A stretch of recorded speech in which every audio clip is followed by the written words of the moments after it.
A black man, in black robes. The dungeon is narrow and full of whispers. Stone sweats in the late-night chill, torches spit low, unreliable light, and Severus Snape walks its corridor like a shadow that learned to breathe. His robes are black, his hair is black, but tonight it is his skin the darkness reaches for, trying to swallow the deep brown of his face until only his eyes remain. Around the corner, the students think he cannot hear. Slytherin green flashes, silver glints on a prefect badge, and there it is. His name, hissed with fear, and something uglier beneath it. Snape.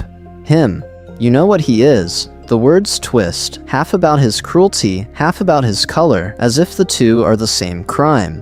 What if the most hated teacher at Hogwarts was also the most visible black man in a Britain that fears both magic and his skin? What if in a castle already poisoned with blood prejudice, the half-blood prince carried another mark the portraits never speak of? We know the canon image: sallow, greasy, almost colorless, a man who disappears into the stone. But imagine, instead, a figure who cannot disappear, a man whose very existence is loud even when he says nothing at all. This isn't a story about repainting a face for aesthetic shock. This is a story about pressure, about what happens when every corridor glance, every muttered insult, every moment of silence is sharpened by race as well as blood, when mudblood is not the only slur that hangs in the air.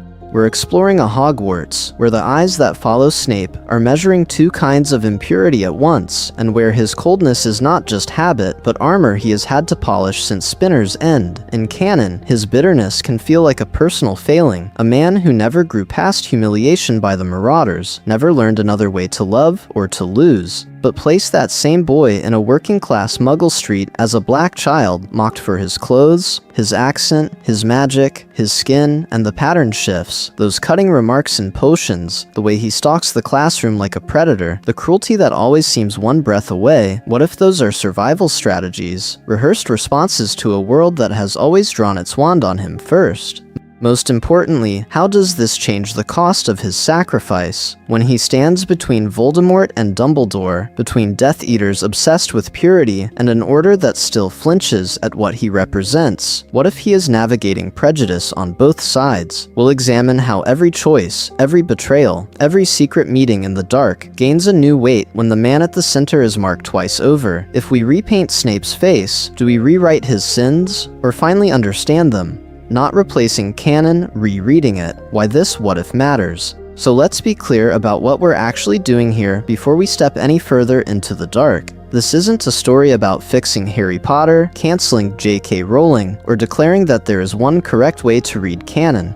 This is a story about what happens when we hold up a different lens to something familiar, when we ask what if one detail shifts, and suddenly, everything hidden in the shadows becomes visible. We're exploring the same plot, the same dialogue, the same timeline. We just repaint one face and watch the meanings multiply. Because Wizarding Britain already has a language for prejudice: pure blood versus Muggle-born, sacred 28 against mudbloods. The slurs are explicit, the hierarchies are vicious, and the violence is real. What if we read that blood prejudice alongside the real-world racism that shaped the Britain outside Spinner's End?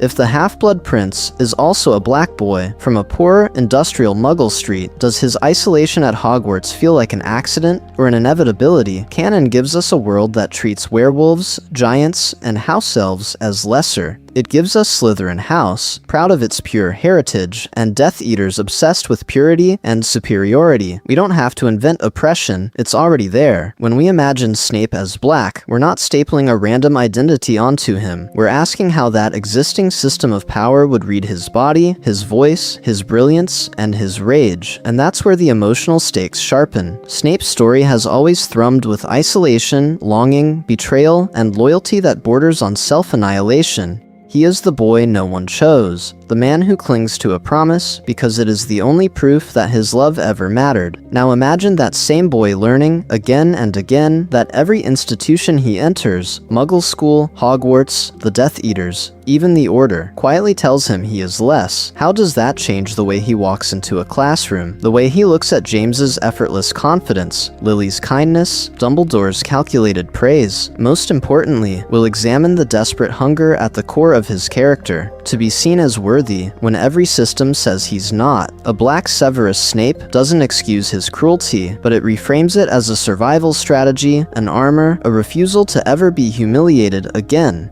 His bullying, his bitterness, his coldness toward Harry begin to look less like random meanness and more like the twisted logic of someone who believes love is something you earn by suffering. So this video will move on 2 tracks at once. We'll close read canon scenes, the Snape's worst memory by the lake, the first potions lesson, the unbreakable vow, and then we'll step inside them, reimagining the color of his skin, the way other students stare, the silences that follow his every outburst. Dramatic narrative vignettes will sit right beside analysis, inviting us to feel and to think together. In that process, we promise something more profound than a cosmetic change. We promise insight.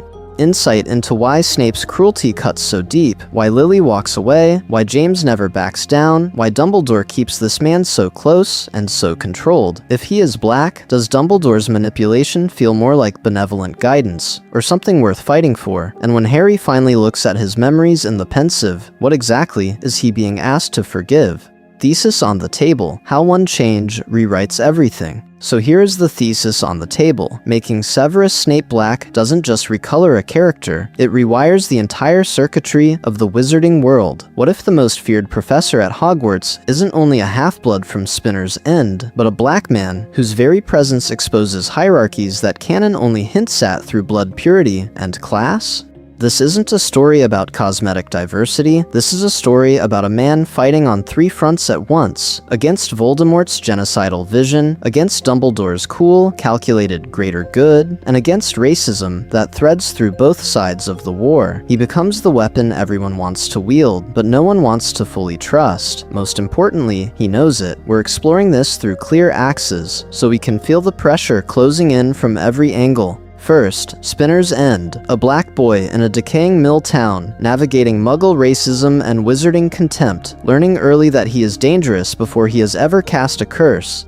Then Hogwarts, the bullying we already know, James's hexes, Sirius's taunts, the public humiliation by the lake, now reframed through the lens of racial bias and colorism, where Snivellus is never the only word thrown at him. From there, we'll examine Lily and James. Lily as the Muggle-born girl who loves magic and befriends the black boy from the wrong side of the river. James as the golden pureblood heir who decides this connection is unacceptable, childish, or threatening. Their triangle stops being a simple childhood rivalry and becomes a fault line about who is allowed to love whom and at what cost. We move into Death Eater ideology, a movement obsessed with purity, superiority, and control.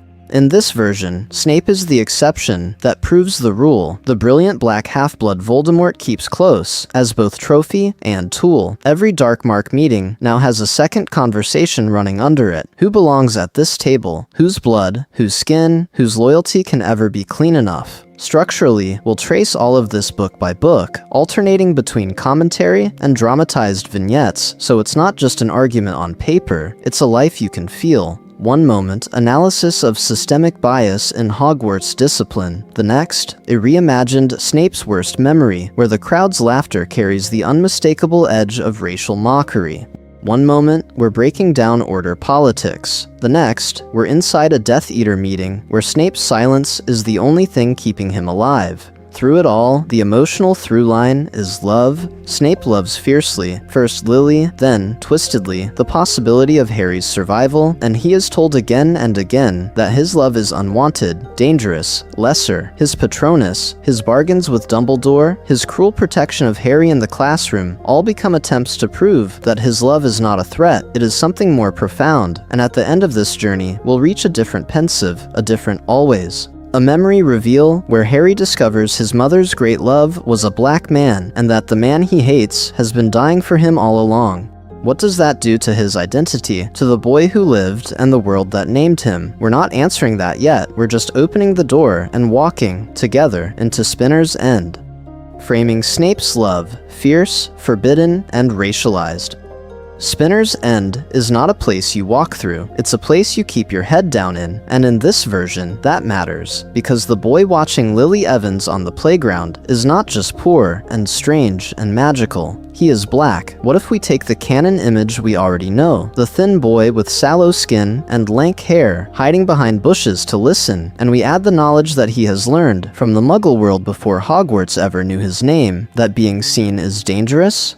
That the wrong stare from the wrong white neighbor can mean a police call, a shove, a slur he doesn't yet have the words to answer. Suddenly that creepy watching becomes something else. It becomes hunger. It becomes survival. Because James and Lily, in this framing, are the golden couple twice over. Pure sunlight hair and Quidditch glory, Gryffindor colors and easy laughter. The kind of comfortable, familiar love that feels safe to everyone around them. They belong. The castle bends to make room for them. Snape's love is the opposite. It is fierce, forbidden, and racialized. A poor black half-blood from a decaying white industrial town in love with a white Muggle-born girl who is his only safe place. This isn't a story about a boy who can't take a hint. This is a story about a boy who has never had a soft thing that wasn't eventually taken from him. So those tiny canon moments, the ones that pass quickly on the page, start to carry extraordinary weight. The shared book by the riverbank, where their shoulders brush, and Lily pretends not to notice that he flinches when a group of older white boys passes. The way she snaps at them when they mutter a racialized joke under their breath, long before she knows what mudblood will mean. The way his whole body eases when she does. We're exploring love written in small gestures, a hand hovering near her sleeve, but not quite daring to touch, because he has been taught that his touch will always be read as threat, a warning whispered about Death Eaters, that is also a warning about every supremacist he has ever met, magical or Muggle. A voice that breaks, canon accurate when he begs Dumbledore to protect her, and beneath that, protect the one person who ever saw him as more than a collection of stereotypes. Colorism and class intersect here like crossed wands. At Hogwarts, he is not just the greasy half-blood from Spinner's End. He is the dark-skinned boy in Slytherin robes, watched more closely when something goes missing, hexed more harshly when James wants a laugh. Being invisible is survival. Being visible with Lily is a risk. Most importantly, the world keeps whispering to Lily that loving him will cost her everything. Her safety in the Muggle world, her belonging in the magical one, her place among friends who mock him in broad daylight. Their bond is real, deep, something more profound than a schoolyard crush, but every system around them is calibrated to tell her that this love is a mistake. And when we understand that, Snape's later loyalty stops looking like obsession and starts looking like something worth fighting for. So what happens when that fierce, forbidden love meets a war built on purity and fear? We'll examine that next, as Hogwarts itself becomes the battlefield for who gets to belong and who is always marked as other. From theory to story, enter Spinner's End, Year 1. So if Hogwarts will become the battlefield for belonging, we have to ask, where does that war actually begin for Severus Snape? Not in a dungeon classroom, not even on the Hogwarts Express. It begins long before that, on a dead-end street that smells of factory smoke and river mud. So let's step out of the analysis for a moment and walk down the cracked pavement of Spinner's End. The bricks are damp, the sky is low, and the air carries the distant clank of Muggle machines. In canon, young Severus is already an outsider here. Poor, half-blood, trapped between a violent father and a checked-out mother. But what if, on top of that, he is the only black child for miles?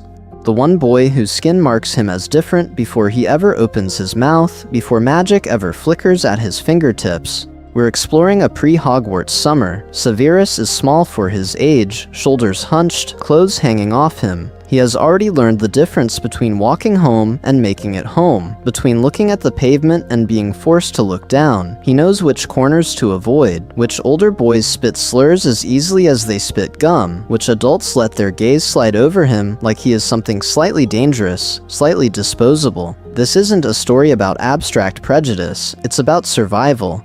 About a child who understands, far too early, that there are two worlds trying to crush him, a Muggle world that hates what it sees, and a wizarding world in his living room that must never be seen at all. His father's rage, his mother's whispered spells, the unspoken rule that magic is a secret and that his blackness is a problem, these twist together until he can't always tell which fear belongs to which world. Most importantly, he is learning that existing is not the same as living. Existing is keeping his head down, living is something other people get to do. And then there is the river. Across the scrubby grass, beyond the fence with its peeling paint, Lily and Petunia Evans walk along the bank, two redheads in bright, clean clothes that do not smell like smoke. In canon, Lily is already a miracle to him because she is magic. Here, she is something more profound, a girl who laughs loudly in a place where he has learned to move quietly, a muggle-born witch whose very existence says that magic and muggle life might not have to be enemies. He watches from behind the warped fence slats, hidden in the bushes, dark skin blending with shadow. This first glimpse is our hinge point, our structured beginning, the catalyst, the boy at the fence. From this moment on, survival isn't enough. Because Lily represents living, running, spinning, splashing river water, being seen and loved without having to apologize for it. What if the first person who ever really sees Severus is also the first person who proves that the world could be different? He edges closer, breath shallow, every instinct screaming that he should stay invisible. But love, even the earliest, most inarticulate version of it, is already rewriting his rules. This is a story about a boy testing whether connection might be stronger than fear. Lily pauses. The wind stills. Petunia walks ahead, complaining, and then Lily turns, slowly, toward the bushes. Her eyes meet his for the first time. She doesn't scream, she doesn't flinch, she just looks at him, really looks. And in that suspended second, something in his world shifts, like a lock clicking open on a door he never knew existed. What does she say? Does she say anything at all? We'll hold that moment right there, on the edge of the fence and the edge of his life, and next we'll follow what happens when the girl by the river steps into the boy's secret world and refuses to look away. Vignette 1, the riverbank, a black boy, a red-haired girl. So we move from the fence to the river, from that first startled look to the first real choice. The air is thicker here, heavier with the mill's smoke and the river's damp breath, and Severus feels every inch of his skin in it. He is small, thin, dark against the washed-out sky, and the sun doesn't kiss his brown skin so much as press on it, a hot, prickling weight. His shirt clings with old sweat and soap, and somewhere behind him, in the maze of brick and broken glass, his father's voice still echoes. "Filthy lot, both sides of you, don't you give them a reason." His mother's voice, quieter, is worse. "Wizards can be just as cruel as muggles, Sev, sometimes more. Keep your head down, keep your wand hidden, keep your temper." But here, by the river, magic itches in his fingers. The water smells of metal and algae, of something rotting under the surface. The mill churns in the distance, a dull, grinding roar, and cutting through that gray, through the smoke and the stink and the endless sameness of Spinner's End, is Lily's laughter. He hears it before he sees her, bright, startled, bubbling up like a spell gone right. When he finds her, she is on the riverbank with Petunia, the afternoon light catching in her red hair so fiercely it almost hurts to look. Her hands move without thinking, and a flower opens in her palm, petals stretching toward her like they know her name. Accidental magic. He recognizes it the way a starving boy recognizes bread. The flower lifts, just a little, trembling in the air. Petunia jerks back as if burned. "Stop it, Lily. That's not normal." Her eyes flick to Severus, at the edge of the trees, to his patched clothes, his dark face, the way he doesn't belong to this neat little slice of riverbank. "And you shouldn't be talking to that boy from Spinner's End." The pause is thin, but we feel what's packed into it. The wrong street, the wrong class, the wrong color, all folded into that one word, that boy. Severus tastes the familiar tang of it, like blood in his mouth. He could vanish. He usually does. This isn't a story about a confident child striding into the light. This is a story about what happens when a boy who has always been the shadow decides once not to run. "What if," he says, voice cracking, "it isn't wrong? What if it's magic?" Lily turns fully toward him then. The flower dips, wobbles, hovers. Her eyes are wide, not with fear, but with possibility. Petunia hisses her name, but the sound feels far away. He steps closer, heart pounding so hard it hurts. We're exploring a moment where everything he is, his blood, his skin, his secret, balances on the edge of her reaction. He thinks of his father's slurs for his mother's world, of neighbors' whispers about that dark boy, skulking by the river. if she flinches, if she laughs, if she walks away, it won't just be his magic she's rejecting, it will be him. He lifts his hand, palm up. A leaf on the ground shivers. Another twists, lifts, joins it. With a tiny, fierce concentration that is part pride, part terror, he lets the wind answer him. Leaves rise in a slow spiral, circling them, whispering against the hot air like secrets. "This is real," he says. "We're the same? Is that true? Is it that simple when the world reads their bodies so differently?" We'll examine that later, but in this instant, what matters is her choice. Lily doesn't step back. She steps closer into the ring of circling leaves until her shoulder almost brushes his. Her hand hovers near his, not quite touching, but close enough that he can feel the warmth of her skin. For Severus, it is something more profound than a pretty trick by the river. It is the first time someone has moved toward him instead of away. The mill roars. The river stinks. The town remains gray and grinding. But here, in this small circle of suspended leaves and suspended breath, a bond begins. Fragile, extraordinary, and already something worth fighting for. And as the leaves whirl tighter, as Petunia watches with a mix of fear and resentment, we have to ask, when the world comes crashing in on this riverbank magic, whose side will that red-haired girl stand on? Analysis: how race rewrites Spinner's End and early trust. In that question, whose side will Lily stand on? Race suddenly sharpens every edge of Spinner's End, because when Snape is black, he isn't only the poor boy from the wrong street, the odd boy who mutters about magic. He is visibly marked in a white working-class neighborhood that already resents anyone who doesn't fit. His difference walks into every room before he does. So what if the stairs on the riverbank aren't just about torn clothes and strange words, but about skin, about a mother hissed at in shops, about a father who drinks more when the factory men use slurs under their breath? We're exploring a world where young Severus learns, very early, that people have decided what he is before he opens his mouth. Dangerous, angry, wrong. The wizarding world already has blood prejudice. Here, Muggle racism and magical bigotry braid together, tightening around a boy who is always being told he's too much and not enough in the same breath. In that context, Lily's choice to cross the grass and sit beside him becomes something more profound. This isn't a story about a quirky girl befriending the weird neighbor.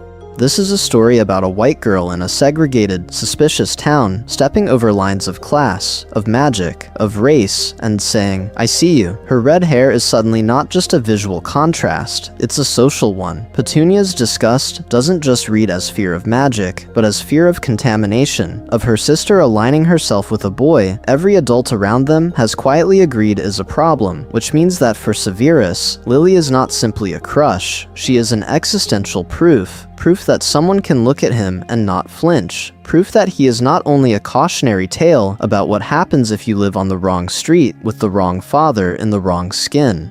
When she laughs at his jokes, when she believes his explanations about Hogwarts, she is telling him, again and again, you are more than the stereotype, more than the whisper, more than the threat. So when that bond fractures, when the girl who crossed every line in childhood chooses, in adolescence, to stand with the boys who hex him in public and mock his body and his hair, what actually breaks? Not just his heart, his entire working theory of the world. If the one person who saw him as fully human can be pulled back into the tide of white, middle-class normalcy, then maybe no one ever really meant it. Maybe love is just another conditional welcome. Most importantly, this helps us finally read his later obsession without romanticizing it.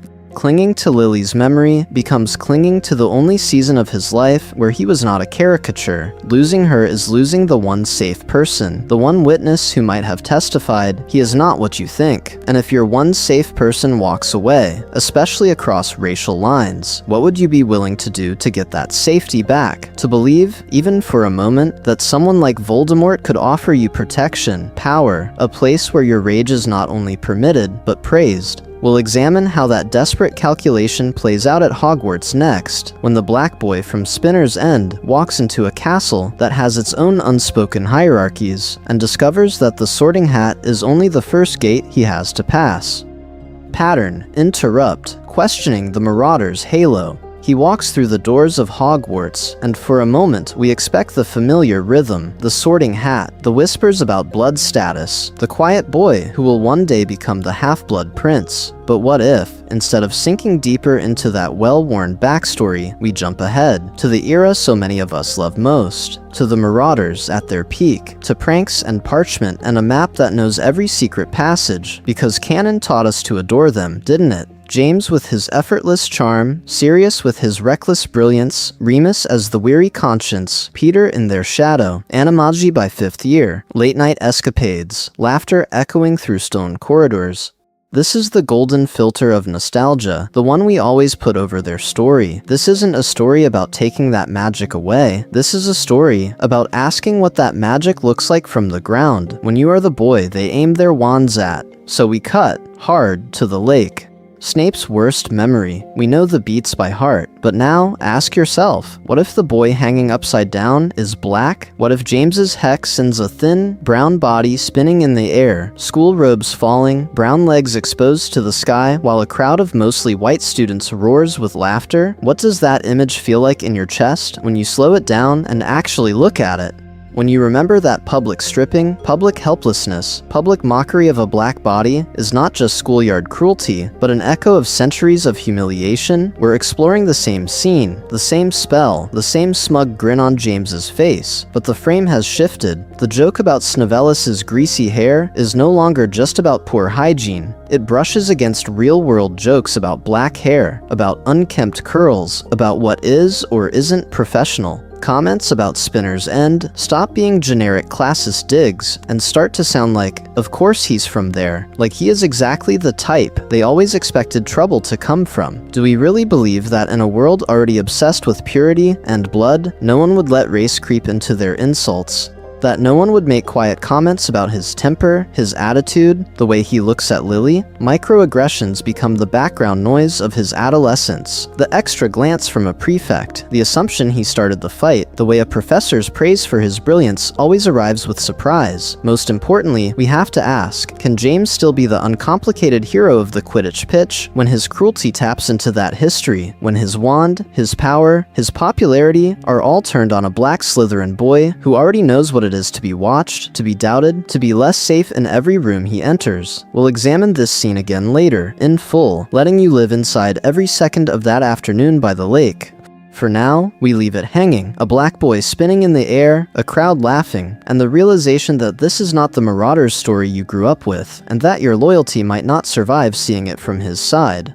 Hogwarts resorted, a black Slytherin in a white castle. Hogwarts does not begin with magic. It begins with a doorway, a black boy in robes that hang wrong at the wrists, shoes polished to a nervous shine, steps into a hall so bright it hurts. The candles float, the banners gleam, and almost every face at the staff table is white. Every house banner is a riot of color, but the first thing he feels is the color of his own skin, like the whole ceiling has tilted to spotlight him. Eyes track him, curious, dismissive, calculating. Second-hand robes, second-hand wand, first-hand suspicion. The sorting hat slides over his braids, or his close-cropped hair, and the whisper in his ear is not gentle. It tastes his anger, his humiliation, the memory of Muggle boys spitting slurs, and wizards in Nocturne Alley going quiet when his mother walks past with him in tow. You could be great, it murmurs, and for once greatness doesn't sound like praise, it sounds like a threat. Gryffindor feels like a dare he is not allowed to win. Hufflepuff sounds like being asked to be patient while people hurt him. Ravenclaw would make his mind visible, his difference even sharper. Slytherin makes a brutal kind of sense. Ambition, here, is survival. Cunning is armor.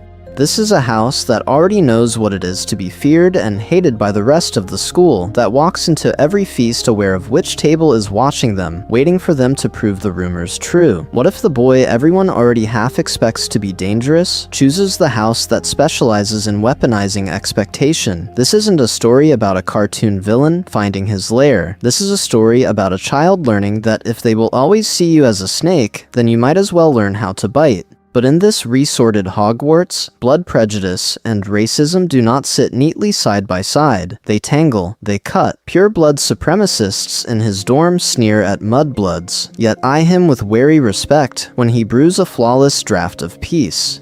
His magical talent buys tolerance, not acceptance. They can ignore his skin when he is useful, and weaponize his muggle father when they need to remind him of his place. Half-blood, they say, but the emphasis shifts. Tainted, they mutter, and it means two things at once. Outside Slytherin, the response is just as telling. Gryffindors like James and Sirius see not only an odd, greasy boy from Spinner's End, but an easy target marked twice over. Slytherin and Black. Their hexes land harder because the laughter around them is louder, more relieved. He is the acceptable object of cruelty. Hufflepuffs look away. Ravenclaws take notes on injustice in essays about goblin rebellions, then fall silent when it happens at the lake. We're exploring how, in that pressure cooker, something more profound is forged. A belief that to survive as a black Slytherin in a white castle, you must always be sharper, harsher, more dangerous than they expect. The boy on the grass becomes the man at the blackboard, and his classroom will one day feel like the only place he controls who bleeds. Most importantly, this resorting of Hogwarts sets up the war inside him, because if the castle itself taught him that mercy is weakness, what happens when Dumbledore asks that same man for the most impossible mercy of all? Vignette 2. First Potions Class. Performance under surveillance. So when we follow him down the stairs to the dungeons, what if we understand that he is already rehearsing a role? The boy on the grass becomes the boy at the bench, and the potions classroom is the first stage where he learns that brilliance is not just survival, it is armor. The room hits him in layers: damp stone, cool and sweating, the sharp, almost metallic tang of sliced bezoar, the sweet rotten curl of asphodel and wormwood steeping in gleaming copper cauldrons. Shelves rise like dark book spines all around, lined with floating eyes and coiled roots that look too much like fingers. And in the middle of it all, Horace Slughorn, pink and expansive, beaming at his new NEWT level class. His eyes sweep the room, counting, sorting, claiming. "My Slytherins," he says, and the word is almost a caress when it lands on the blonde boy in the front row. Lucius, or a Lucius in training, all polished hair and easy arrogance, heir to a name the whole room already knows. Slughorn's hand lingers on that shoulder. "I expect great things from you." Then his gaze reaches Severus, and pauses, a fraction too long, assessing, categorizing, as if he's trying to decide which shelf this black boy from Spinner's End belongs on. Prize, project, risk. We feel Severus feel it, the way the air shifts, the way every eye seems to follow that pause. He is the only black student in the room, the only one whose presence asks a silent question: who allowed you in here? Advanced magic, advanced expectations, advanced consequences. One slip of the knife, one singed sleeve, and it will not just be his mistake. It will be a confirmation of something the room is already half expecting about who belongs at this level and who merely wandered in. So he does the only thing that has ever worked. He overperforms. His knife becomes a metronome. Boomslang skin reduced to perfect, translucent ribbons, all identical. Sopophorus beans crushed not with brute force, but with the flat of the blade to release more juice than the canon recipe expects. He adjusts the flame by instinct, then by calculation, then by something more profound, the knowledge that he cannot afford ordinary success.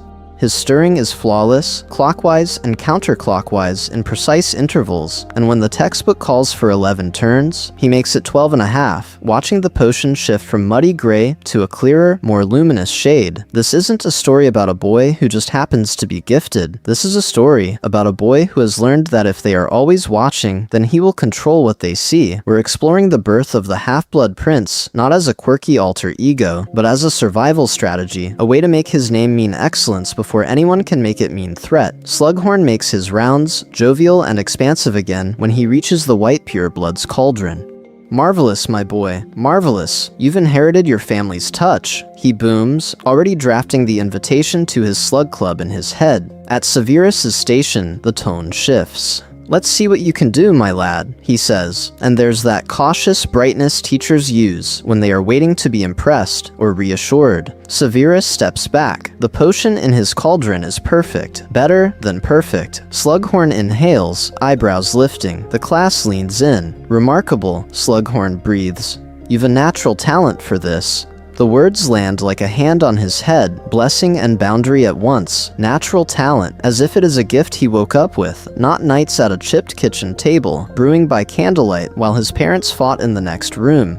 as if this moment is fate, not the result of knowing that one wrong move will confirm every quiet doubt in this dungeon. He nods, stiff, accepting the praise because he must, but inside, something calcifies. If they will not see the work, they will see the results. If they will call it natural, he will make his talent unnatural, terrifying, unignorable. Most importantly, this is the day he learns that if he cannot control their gaze, he can control the performance. And once you understand that, how far is it, really, from perfect potions to unforgivable vows? Analysis. From gifted kid to half-blood prince, and from there, the path to the half-blood prince is almost inevitable. Because what happens when a boy who has been told his brilliance is natural decides to prove that it isn't? When every compliment is edged with suspicion, when professors praise his raw talent, but never the nights his candle burns to a stub over borrowed textbooks, when the castle admires his magic and distrusts his body, in a racialized Hogwarts, gifted becomes a trap. You are extraordinary, they say, but you are also dangerous. This isn't a story about a quirky prodigy scribbling in margins for fun. This is a story about survival, about a black half-blood who realizes that if they will not acknowledge his discipline, he will encode it where they cannot ignore the results. In ink, in innovation, in the quiet violence of rewritten spells. We're exploring a boy who takes the name that marks him as mixed, suspect, never pure enough, and forges it into a title, Half-Blood Prince, a crown carved out of insult. Look at those annotated potions books again. In canon, they read like clever hacks. Here, they become a reclamation project. Every crossed-out instruction, every improved incantation, is Severus writing himself into a world that keeps trying to write over him. The margins are the only place he has full control, so he turns them into a kingdom. Knowledge is hoarded, sharpened, almost weaponized, because if the institution controls the curriculum, he will control the secrets between the lines. And that double consciousness, the constant split between how he is seen and who he knows himself to be, doesn't vanish when he grows up. It curdles. It's why a boy who once flinched under the Marauders' wands becomes a man who looks at Harry Potter and sees everything he was denied. What if, every time Harry walks into his classroom, Severus sees not just James's face, but the ease of inherited respect? Teachers indulge Harry's questions, believe his instincts, assume his heroism. Severus remembers that no one believed his, so he lashes out. Harry becomes the embodiment of unearned safety, loved before he speaks, forgiven before he apologizes. That contrast is something more profound than petty jealousy. It is the ache of a man who had to earn fear just to be taken seriously, watching a child inherit love for free. Hermione and Neville become collateral damage in that war inside him. Hermione is what he once was, the poor outsider who lives in the library, who believes that if she is perfect, the world will finally stop questioning her right to be there. He sees her vulnerability, her desperate need for approval, and he crushes it because no one ever protected his. Neville is the opposite. Openly anxious, visibly clumsy, the weakness he was never allowed to show. Severus punishes in Neville the terror he still carries, as if humiliating the boy might erase his own memories of dangling upside down by a lake while everyone laughed. Most importantly, the Half-Blood Prince persona is not just a mask, it is a training ground for a darker allegiance. If, as a teenager, he has already learned to turn marginalization into power, what happens when Voldemort's ideology offers him a stage where that power will be feared and revered, even in black skin? When a movement obsessed with purity tells a half-blood that he can be their deadliest weapon, as long as he accepts their terms, where does a man like that go when the only places that want him demand that he break himself in two? Into the Serpent's Den. Would a black Snape join the Death Eaters? So when that man walks out of Spinner's End and into the wider war, we have to ask a brutal, uncomfortable question. Where does his ambition go? Where does his rage go? What if the only banner that seems to offer him power already carries the symbols of his own erasure? Canon makes one thing painfully clear. The Death Eaters are obsessed with purity, purity of blood, purity of lineage, purity of power. They speak about Muggleborns the way white supremacists speak about outsiders. They police ancestry the way fascist regimes have always policed who counts as fully human, and they dream of a world where the right names and the right faces rule uncontested. When Lucius Malfoy sneers about the other sort, when Bellatrix rhapsodizes about noble blood, we're not far from real-world chants about replacement and contamination. So does it actually make sense for a black man to walk into that circle, kneel, and offer his wand? On the surface, no. It feels impossible, almost absurd, but history tells us something more disturbing. Marginalized people have, again and again, been invited into oppressive systems with one poisoned promise. You can be an exception. You can be elevated above your kind if you serve well enough, betray thoroughly enough, assimilate completely enough. We've seen it in colonial intermediaries, in colorist hierarchies, and those who enforce the very borders that would exclude them. So we're exploring a Severus who hears Voldemort's followers whisper that blood matters more than skin, that magical genius can overwrite Muggle filth, that a half-blood with the right loyalties can be useful, not equal, never equal, but useful. For this Snape, the Death Eaters become a perverse mirror of everything he's always wanted from Hogwarts and never received. His brilliance is not mocked, it is weaponized. His capacity for darkness is not feared in corridors, it is praised in hidden chambers. His blackness, his Muggle father, his poverty, those marks of otherness that made him prey at school, are reframed as proof of how far he has climbed, how uniquely dangerous he is when properly directed. This isn't a story about a black man forgetting what he is. This is a story about a man so starved for validation that he will accept even this, to be the monster at the right hand of a greater monster, rather than the target in every room. When chaos meets ideology, when loneliness meets flattery, when a lifelong outsider is told he can finally belong, what does he choose? Pattern interrupt. Imagine Voldemort, red eyes narrowed, quietly reminding Severus that his Muggle father would have no place in the new world. Imagine the sting of that, the warning buried inside the compliment. Most importantly, imagine Snape hearing it and staying, because beneath all of this, one thing resists recruitment. Voldemort can exploit his genius, his anger, his need for power. He cannot touch Severus's love for Lily, and so the internal contradiction that will define him hardens into place. He serves a master who would despise his father's blood and his black skin while clinging to the one bond that makes him more than a weapon. We'll examine how that contradiction twists every choice he makes next, especially the moment when Lily herself becomes the price of his allegiance. Vignette 3. Snape's worst memory recolored. So when we return to the lakeside, we're not just revisiting a memory, we're exploring a crime scene of identity. 5th year, the sun is too bright, the grass offensively green, the air thick with end-of-exam relief. Clusters of students lounge by the Black Lake, and there, under a lone tree, robes rumpled, book in hand, is Severus Snape, a solitary black Slytherin, half hidden in shadow, reading while the world pretends not to watch him. But some people are always watching. James's eyes flick over, bored and hunting for sport. Sirius follows his gaze, smirks, and we feel that awful, familiar click as their attention settles. What if this isn't just about that greasy Slytherin anymore, but about the black boy from Spinner's End who doesn't know his place? James stretches, casual and theatrical, and we can almost hear the unspoken decision. Today's entertainment has been chosen. Wands out, voices light, the first jinx is framed as a joke. Severus is yanked upright by invisible fingers, flipped upside down, his body exposed as his robes fall over his head. In canon, it's humiliating. Here, it is something more profound. Brown legs, thin from hunger and growth spurts, hanging in the air for everyone to catalog. His wand tears from his grip and lands neatly in James's hand, and suddenly this isn't a prank. It's disarmament. It's domination. The crowd laughs, but the sound is edged, knowing. Look at him. Someone snickers. Spinner's End trash getting some air. Another voice, maybe a Ravenclaw, maybe a Hufflepuff, says, "About time someone showed him his place." Sirius, eyes glittering, adds with that careless cruelty, all that talk about bloodlines, and look at this one, muddy as they come, no explicit slur, just a word that, when you're black and half-blood, lands like a hex to the bone. Severus twists, helpless, blood rushing to his head, the world a blur of sky and faces.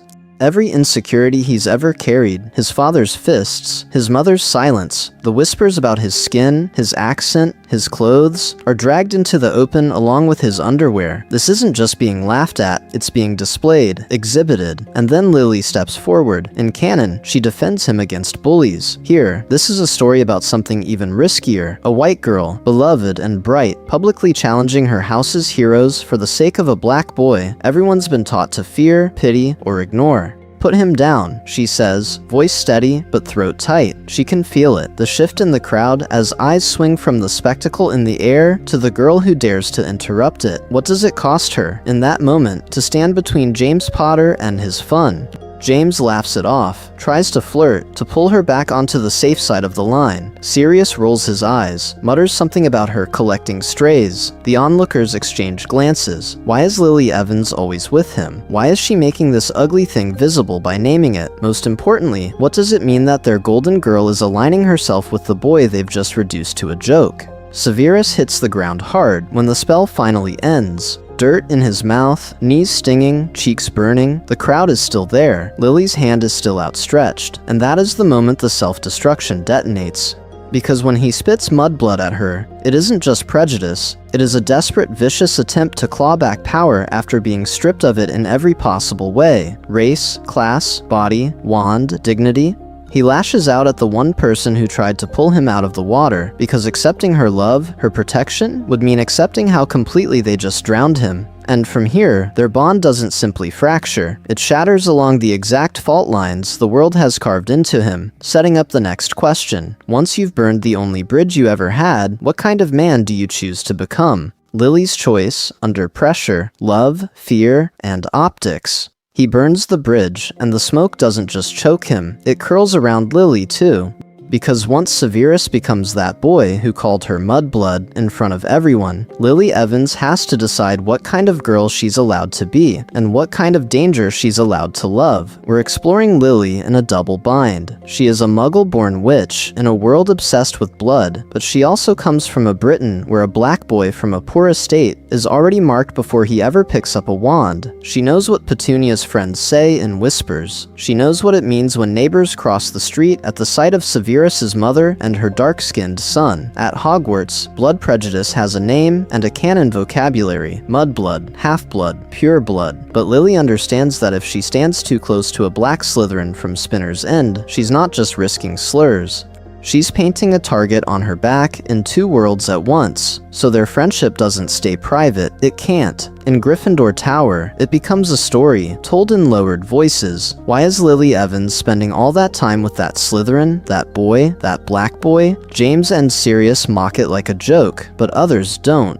A prefect pulls her aside with a tight smile. A well-meaning professor worries that she's wasting her potential, that she should think about the company she keeps when tensions are rising. Even McGonagall's concern, framed as protection, carries a quiet message. Proximity to Severus makes her less safe, less respectable, less promising. Back home, Petunia's disgust escalates. It's no longer just that boy from Spinner's End, it's that black boy, said with a curl of the lip that tells Lily exactly how her sister has sorted Severus in her mind. Suddenly, walking down the street with him is an act of defiance. Holding his gaze on the platform at King's Cross feels like stepping over an invisible line her parents don't have language for, but definitely feel. In that pressure cooker, what if Lily's feelings aren't purely platonic? This isn't a story about a girl who never once looked at her oldest friend and imagined something more.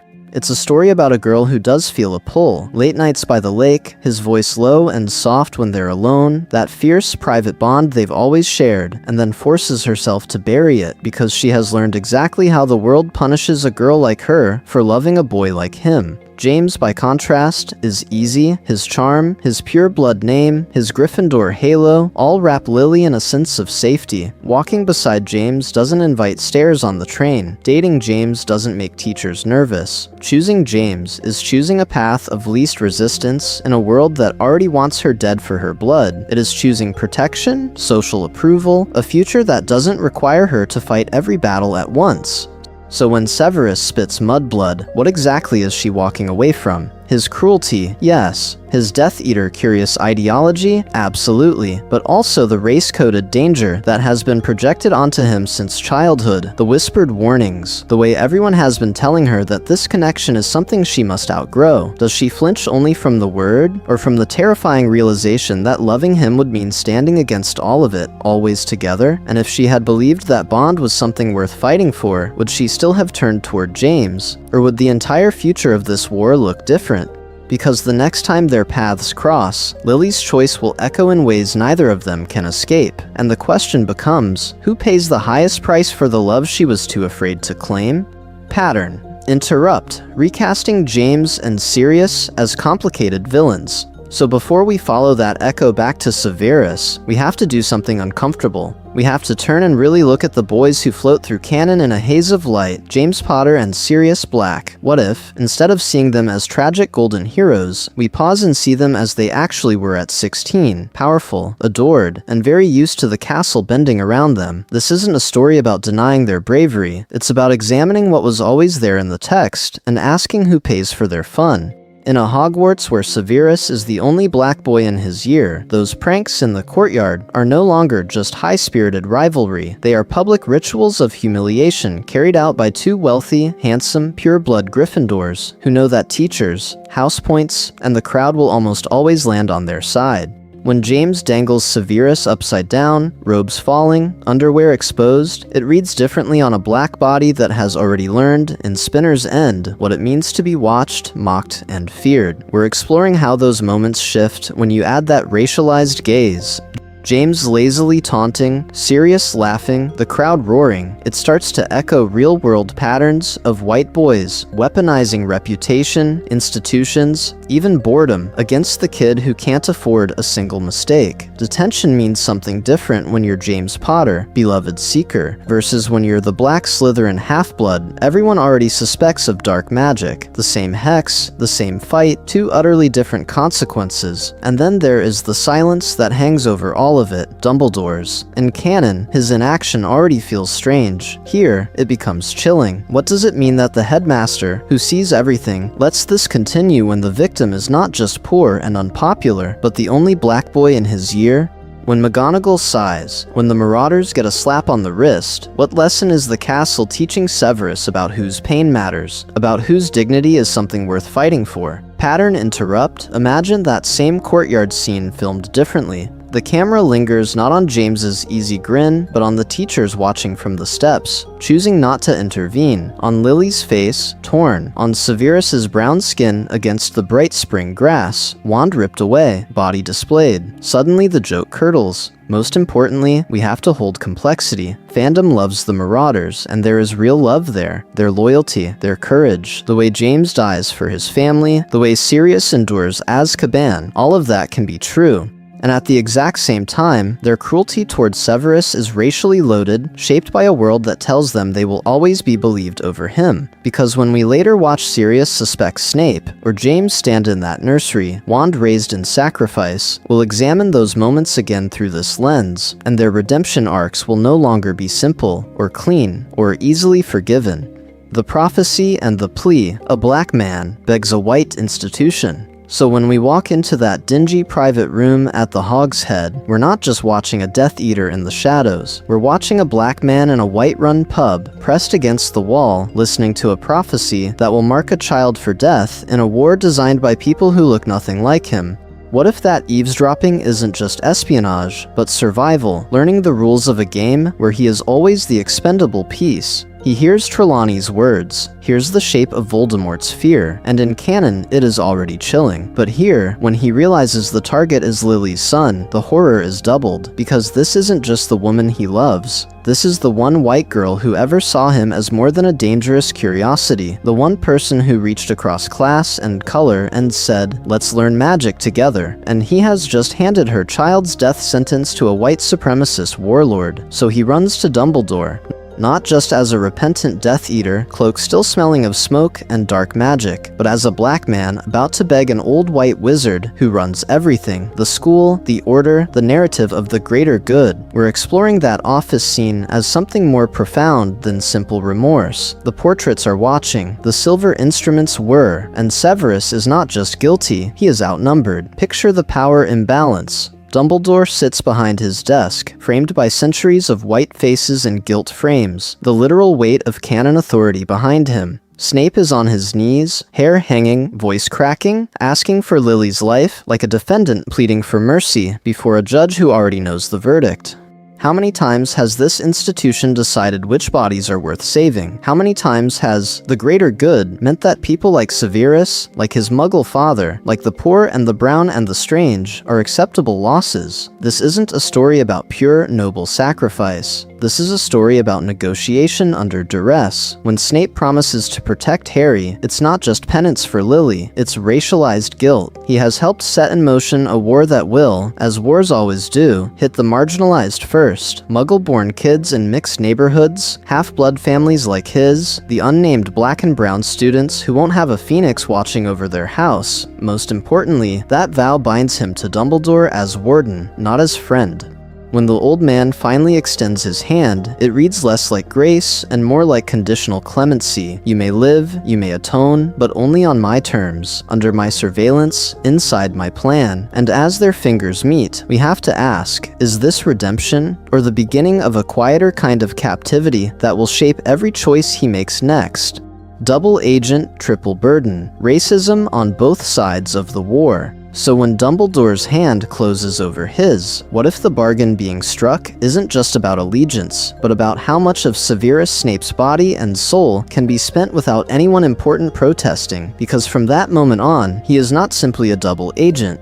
He is a black double agent in a war run by white supremacists on one side and white-led resistance on the other, and both camps look at him and see something useful before they ever see someone worth protecting. In Voldemort's ranks, they bow to his genius. They whisper about his skill with curses, his extraordinary talent for brewing poisons and antidotes, the way he can make a cauldron sing. Outwardly, there is respect. Inwardly, there is rot. We're exploring a circle of Death Eaters who believe in purity so completely that blood is a religion, and yet their most effective spy is a black half-blood with a muggle father. What does that do to the room? Lucius Malfoy praises his reports, and then wipes his hand a little too thoroughly.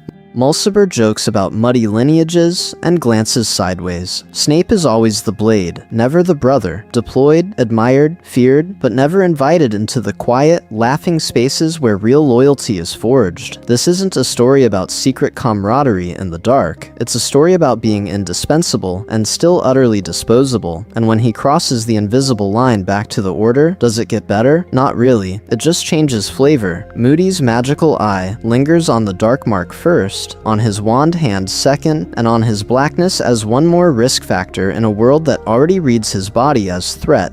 Sirius, raised in a house of pure-blood mania, looks at him and sees the boy he tormented and the Death Eater he almost became. The fact that Snape has also lived a life of muggle racism and wizarding prejudice never even enters the equation. In that kitchen at Grimmauld Place, he is a former Death Eater first, a black man second, and never quite a comrade. Dumbledore, meanwhile, does what Dumbledore always does in canon. He plays the long game. But here, the long game leans even harder on Snape's marginality. Who can walk into a gathering of Death Eaters and not be truly mourned if he does not come back? Who can be sent to Spinner's End, to Knockturn Alley, to the edges of both worlds? Because if the worst happens, the narrative of necessary sacrifice will hold. Most importantly, who has so few people claiming him that he can be maneuvered without open rebellion? The psychological toll is brutal. He is always translating, always code switching, his accent shifting, his posture tightening, the mask recalibrated from pure blood disdain to Order sarcasm to classroom cruelty. He knows that if he dies, the Death Eaters will call him a traitor who got what he deserved, and the Order will call him a hero who finally paid his debt. Either way, Severus Snape, the man, vanishes into someone else's story about what had to be done.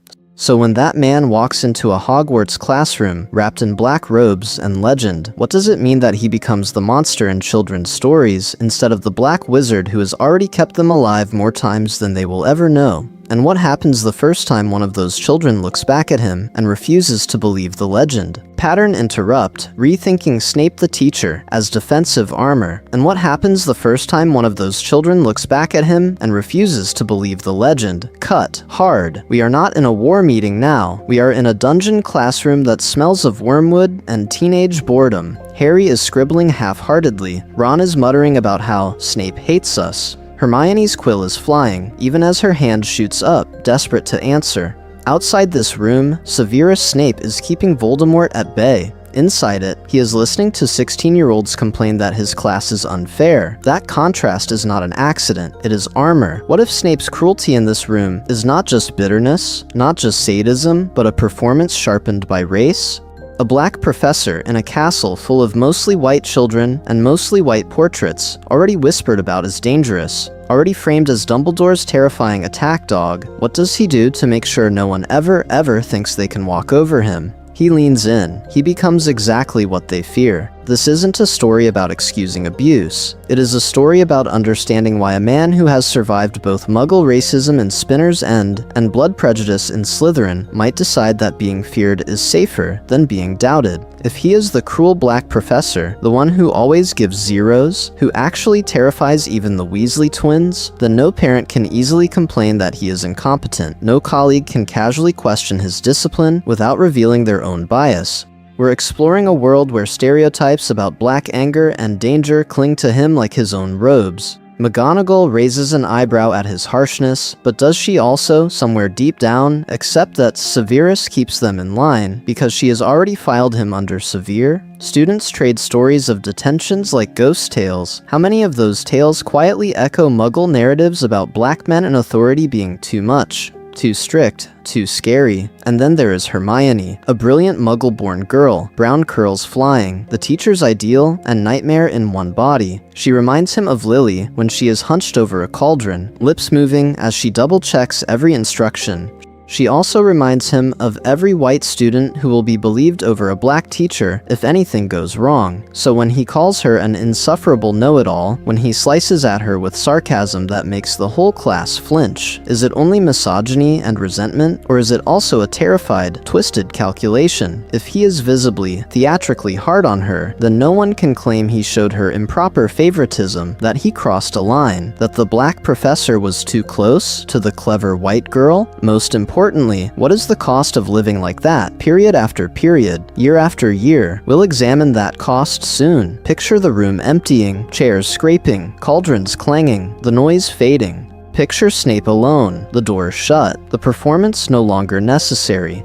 What happens to his face then, to his voice, when there is no one left to intimidate and no one left to protect himself from? That is the next mask we're about to watch crack. Vignette 4, First Year Potions, with Harry, history in the room. The next mask cracks in front of 30 children. The dungeon is already cold when Harry steps through the door, breath misting, stones sweating, glass jars lined up like witnesses. The air smells of damp and something sharp, something medicinal and unfriendly, and then the room falls silent because the bat of the dungeons is already there. But this time, he is not a sallow blur at the front of the room. He is tall, dark-skinned.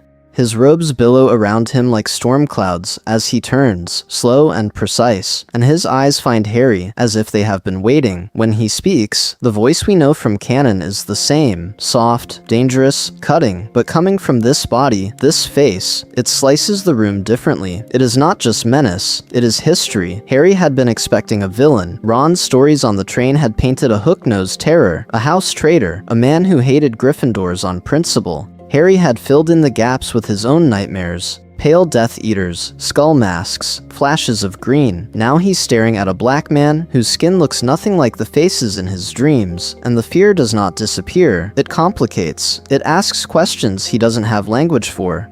We're exploring that tension in real time. What if the first adult who openly despises Harry is also the first black professor he's ever seen? What does a boy raised in a cupboard with no language for race do with that collision of awe and dread? Ah, our new celebrity. Snape doesn't raise his voice, but several students flinch anyway, not just at the words, but at the way the consonants crack like a whip against the stone. A Hufflepuff at the front hunches lower. A Slytherin smirks. In the back, someone whispers, whispers, "Bat of the dungeons," and there's a tiny edge there, something that never quite names race, but never quite leaves it alone. This isn't a story about a mean teacher picking on a famous boy. This is a story about a man who watched James Potter's effortless privilege sail through every corridor, who remembers hexes by the lake, and laughter that always sounded like doors slamming shut. Now he looks at the sun, at the messy hair, the name, the effortless attention, and asks, what would I get if I added powdered root of asphodel to an infusion of wormwood? Most importantly, he is not just testing Harry's knowledge. He is testing whether the boy who lived has ever had to work for anything, whether this child of love and legend will meet him as an equal or as another James. Harry hears only contempt. He feels the room watching, feels his cheeks burn when he cannot answer.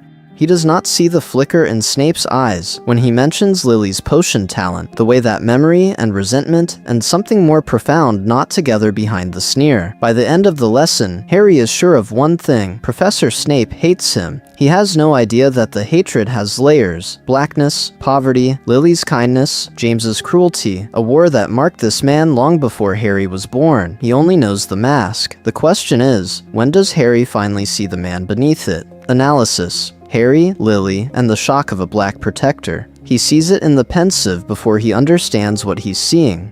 A sun-bleached riverbank, Lily's hair a flare of copper against the green, and beside her, not the pale, hook-nosed boy Harry half expected from whispered hints, but a thin black teenager with wary eyes and an expression that softens only for her. What if the first time Harry truly meets his mother's past, he is forced to realize that her first great love looks nothing like his father? The moment hits like a spell to the chest, because canon has trained Harry and us to map heroism, romance, and tragedy onto very particular faces. James, with his wind-tossed hair and easy grin, Sirius with his aristocratic beauty, even Voldemort's horror is framed through whiteness. And now, on this riverbank, the story fractures. This isn't a story about a love triangle between similar boys. This is a story about a white Muggle-born girl choosing, confiding in, laughing with a black boy whose entire body reads as outsider in both worlds.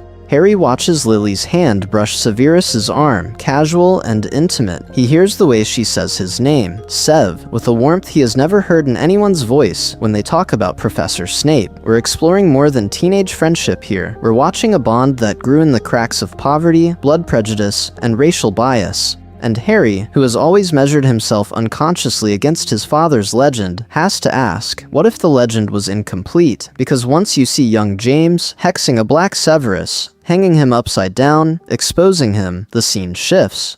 The cruelty that already felt wrong in canon now carries a racial charge Harry cannot unsee. Was it just rivalry? Or did James's laughter, Sirius's jeering, the crowd's complicity lean on the fact that this boy was poor, half-blood, and visibly other? When Harry remembers the smirk, the use of Snavelis, the way no adult intervened, he has to reevaluate what he's been told about heroism, about who gets to be a marauder and who gets to be a target. He feels betrayed that no one told him his mother loved a black man who walked through Hogwarts under constant scrutiny, betrayed that Dumbledore, Lupin, even Sirius never once said, "We hurt him in ways that weren't just pranks." But he is also expanded.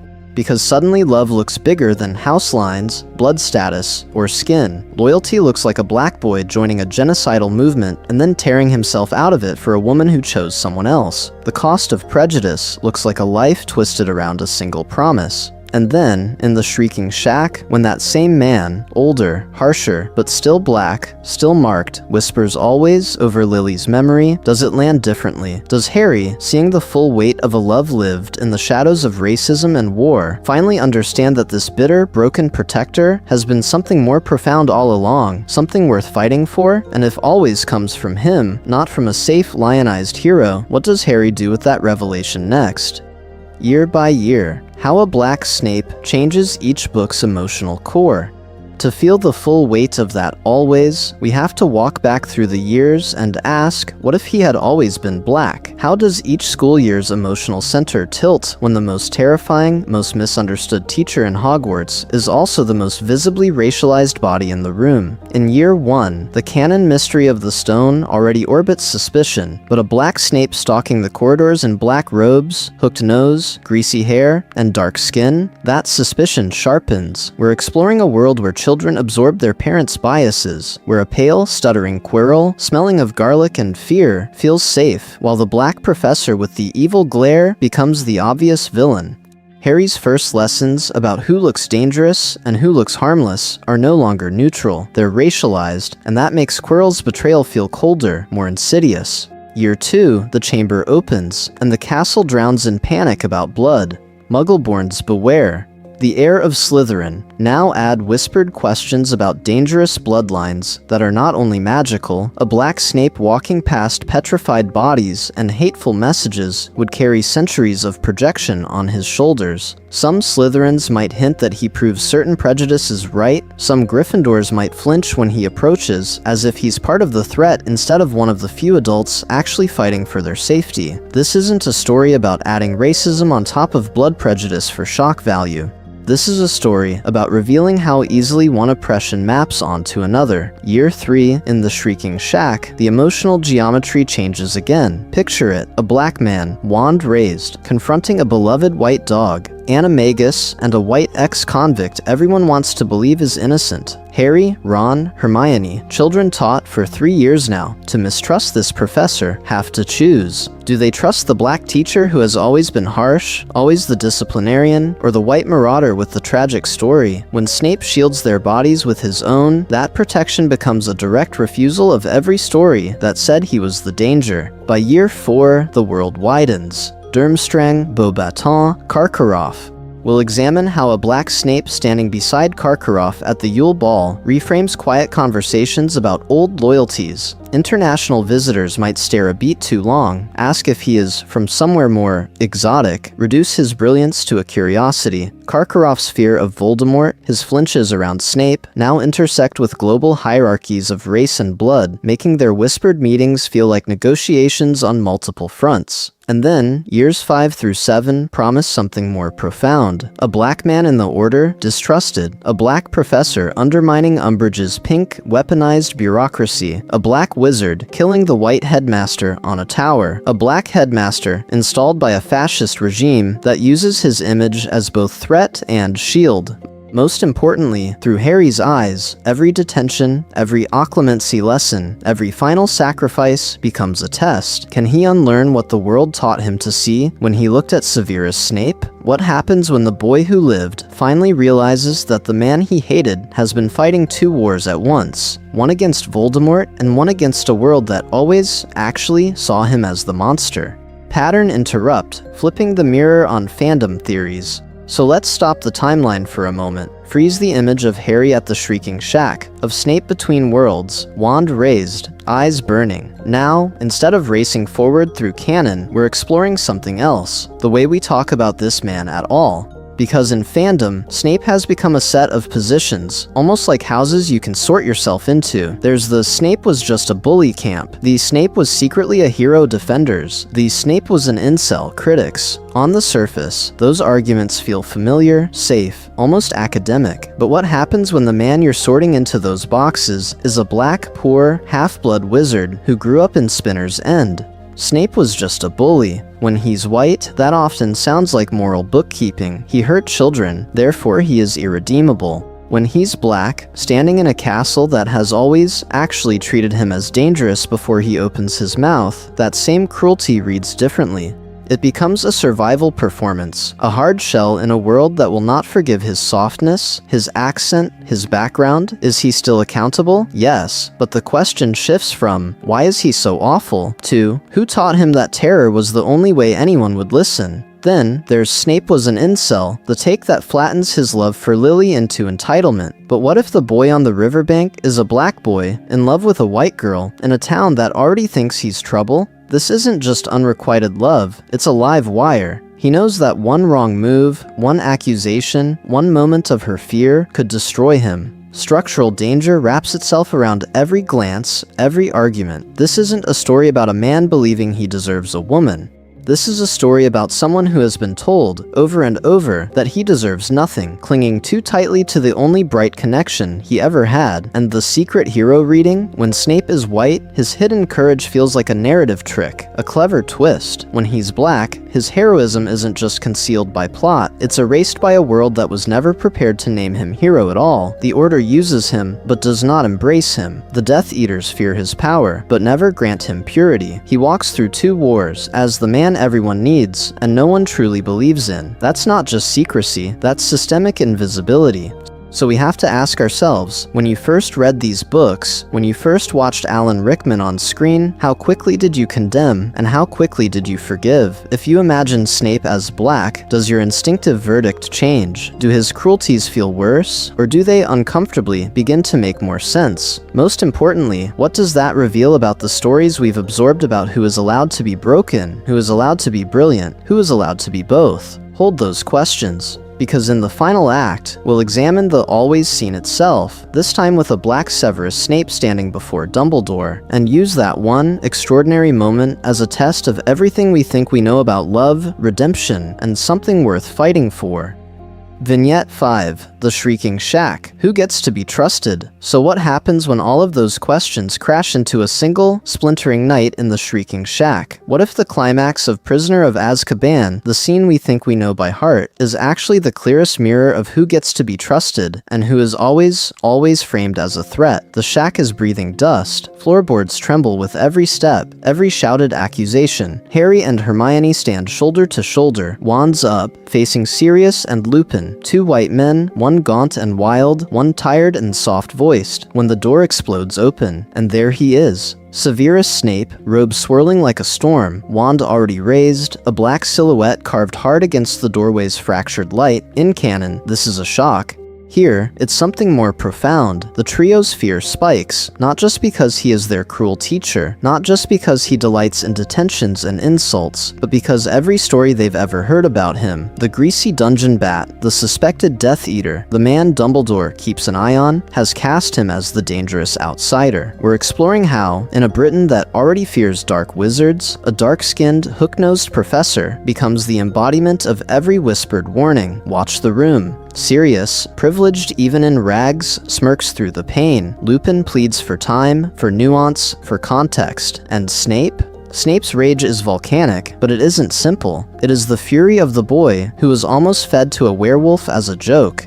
It is the fury of a black man who has watched this same golden Gryffindor walk away from consequences again and again, protected by family name, by charm, by the way his face fits the picture of who a hero is supposed to be. This isn't a story about excusing Snape's cruelty. This is a story about what happens when a man who has actually been targeted, humiliated, nearly killed, is told, once more, to calm down, to be reasonable, to trust the process. When Snape snarls that Sirius deserves the Dementor's kiss, he isn't just calling for justice, he is calling for a world where black pain is finally believed, and then Harry makes his choice. In canon, it's impulsive, almost comedic. Here, it lands like a spell in the gut, Expelliarmus, Stupefy, a jet of light. Severus Snape, the most feared black wizard of his age, crumples to the warped floorboards, robes pooling, wand spinning away. Disarmed by children who believed the charming white dog, the repentant white werewolf, more than the embittered black professor, who has been right about Sirius's danger for years. We'll examine that image. The way his body hits the ground, the way no one rushes to his side, the way the narrative simply steps over him, again. As the camera of the story swings back to Sirius's explanations and Harry's longing for family, Snape lies unconscious in the corner, face turned away, framed by dust and broken wood, the man whose warnings are always too angry, too late, too easy to ignore. Most importantly, what does it mean that the plot can move forward without him, but the war cannot? Hold that echo, because when we return to the always seen, we'll bring this fallen silhouette with us, and ask whose love, whose loyalty, was ever allowed to be seen as something worth fighting for. Analysis: Sirius, privilege, and the cost of being right. Too late, hold that echo, and now follow it back, not to a doe in a forest, but to a mangy black dog in a shack where every secret is about to detonate. Because when we step into the shrieking shack, we aren't just watching a confrontation between a wrongly imprisoned man and his childhood enemy. We're exploring what happens when privilege, prejudice, and being right too late collide in one cramped, dust-choked room.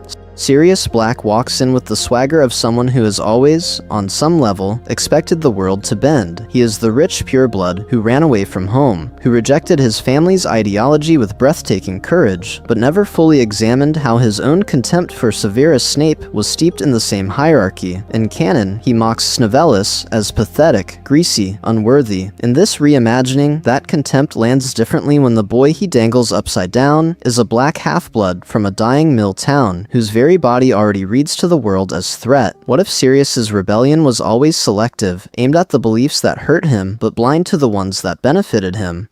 What if his love for James, his loyalty to the Marauders, was built in part on the thrill of having someone they could always push beneath them? Fast forward to Order of the Phoenix. Sirius paces Grimmauld Place, convinced Snape is sabotaging him, undermining him with Dumbledore, poisoning Harry against him. In canon, it reads as Arrested Development, an old schoolyard grudge he refuses to drop. But when Snape is black, the suspicion tilts. Is this just about teenage humiliation, or is there something more profound, an inability to imagine that this man, this former victim, could be capable of true, disciplined loyalty to the same cause? We'll examine how Snape's paranoia looks through this lens. A black man who grew up disbelieved in both Muggle and magical worlds, scapegoated at Hogwarts, framed as the almost murderer in the shack, then branded a Death Eater and barely redeemed by Dumbledore's private word. When he worries Sirius is trying to undermine him, that others are waiting for him to fail, that his every misstep will confirm their worst assumptions, that isn't just insecurity, that is pattern recognition. Both men are right about each other in terrible ways. Sirius is reckless, emotionally stunted, too ready to use Harry as a stand-in for James. Snape is cruel, vindictive, capable of weaponizing his power against children, but the power imbalance means the consequences are not symmetrical. Sirius's flaws cost him his freedom and, eventually, his life. Snape's flaws, amplified through race and reputation, justify every suspicion, every whispered dangerous, every time his sacrifices must be bigger, bloodier, to be believed. And that brings us to the quietest, most devastating question. When Dumbledore asks this black man, the one the world already sees as lethal, to kill him, what is that request? A final, intimate vote of confidence, or the ultimate exploitation of a body and a name the wizarding world has always been ready to fear? Hold that wand-pointed moment on the astronomy tower, because next, we'll ask whose soul is really on the line when the headmaster falls. The Unbreakable Vow, a black man's body as battleground. Hold that wand-pointed moment on the astronomy tower, and now rewind, down through stone and shadow, into Spinner's End. Because before a black Snape can kill a white headmaster, he has to do something even more intimate. Offer his life up as collateral. The room is cramped, damp, almost airless. Outside, the Muggle River crawls past forgotten factories. Inside, a pale, aristocratic woman collapses to her knees on the threadbare carpet of a black man's home. Narcissa Malfoy, all ice and silk, clutching at Severus Snape's sleeve like a drowning swimmer grabbing the nearest body. Her white blonde hair, his coiled darkness, her voice breaking as she begs him to protect her son, Draco, the pure-blood prince of a white supremacist dynasty, and circling them, like a vulture that has already tasted blood, Bellatrix, eyes fever-bright, wand always ready, prowling the edges of the scene and of his life. She mocks, she tests, she demands. Is he truly loyal to the Dark Lord? Is he truly theirs? Or is this black wizard, this feared half-blood, still secretly aligned with the other side? In canon, this is about loyalty, about espionage, about plot mechanics. But what if we slow the camera and refuse to look away from the bodies in the room? This isn't a story about a neutral magical contract. This is a story about a black man, already marked and mistrusted, binding his literal heartbeat to the whims of a white supremacist family on one side and a white headmaster on the other. Every word of the vow tightens a noose that two different power structures are holding together. we're exploring something more profound than will Snape help Draco when Narcissa's pale hand grips his dark forearm and the unbreakable vow flares to life. The light doesn't feel pure. It coils around his skin like chains, like brands, like history. Visually, it's extraordinary. White fingers, black flesh, incandescent magic claiming both. The Death Eaters claim his death as proof of allegiance. Dumbledore will claim his death as proof of redemption. Both sides lay claim to the same black body, the same eventual corpse. And Bellatrix will examine her suspicion. On the surface, it's ideological. She doubts his commitment, his narrative of regret.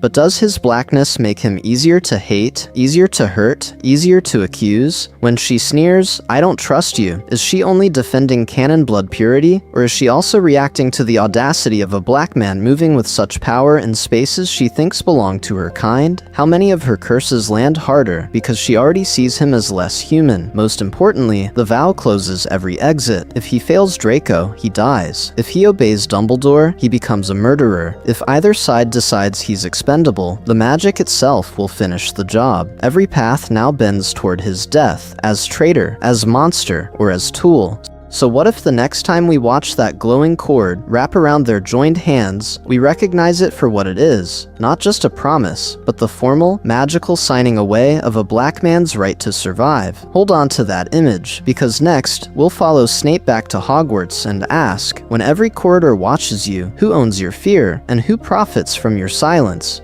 Pattern. Interrupt. Classroom alone. The mask slips. When every corridor watches you, what happens when the corridors finally fall silent? The dungeons are almost empty. No roaring fire, no clatter of glass, just the faint hiss of cooling cauldrons and the slow drip of a leaky tap.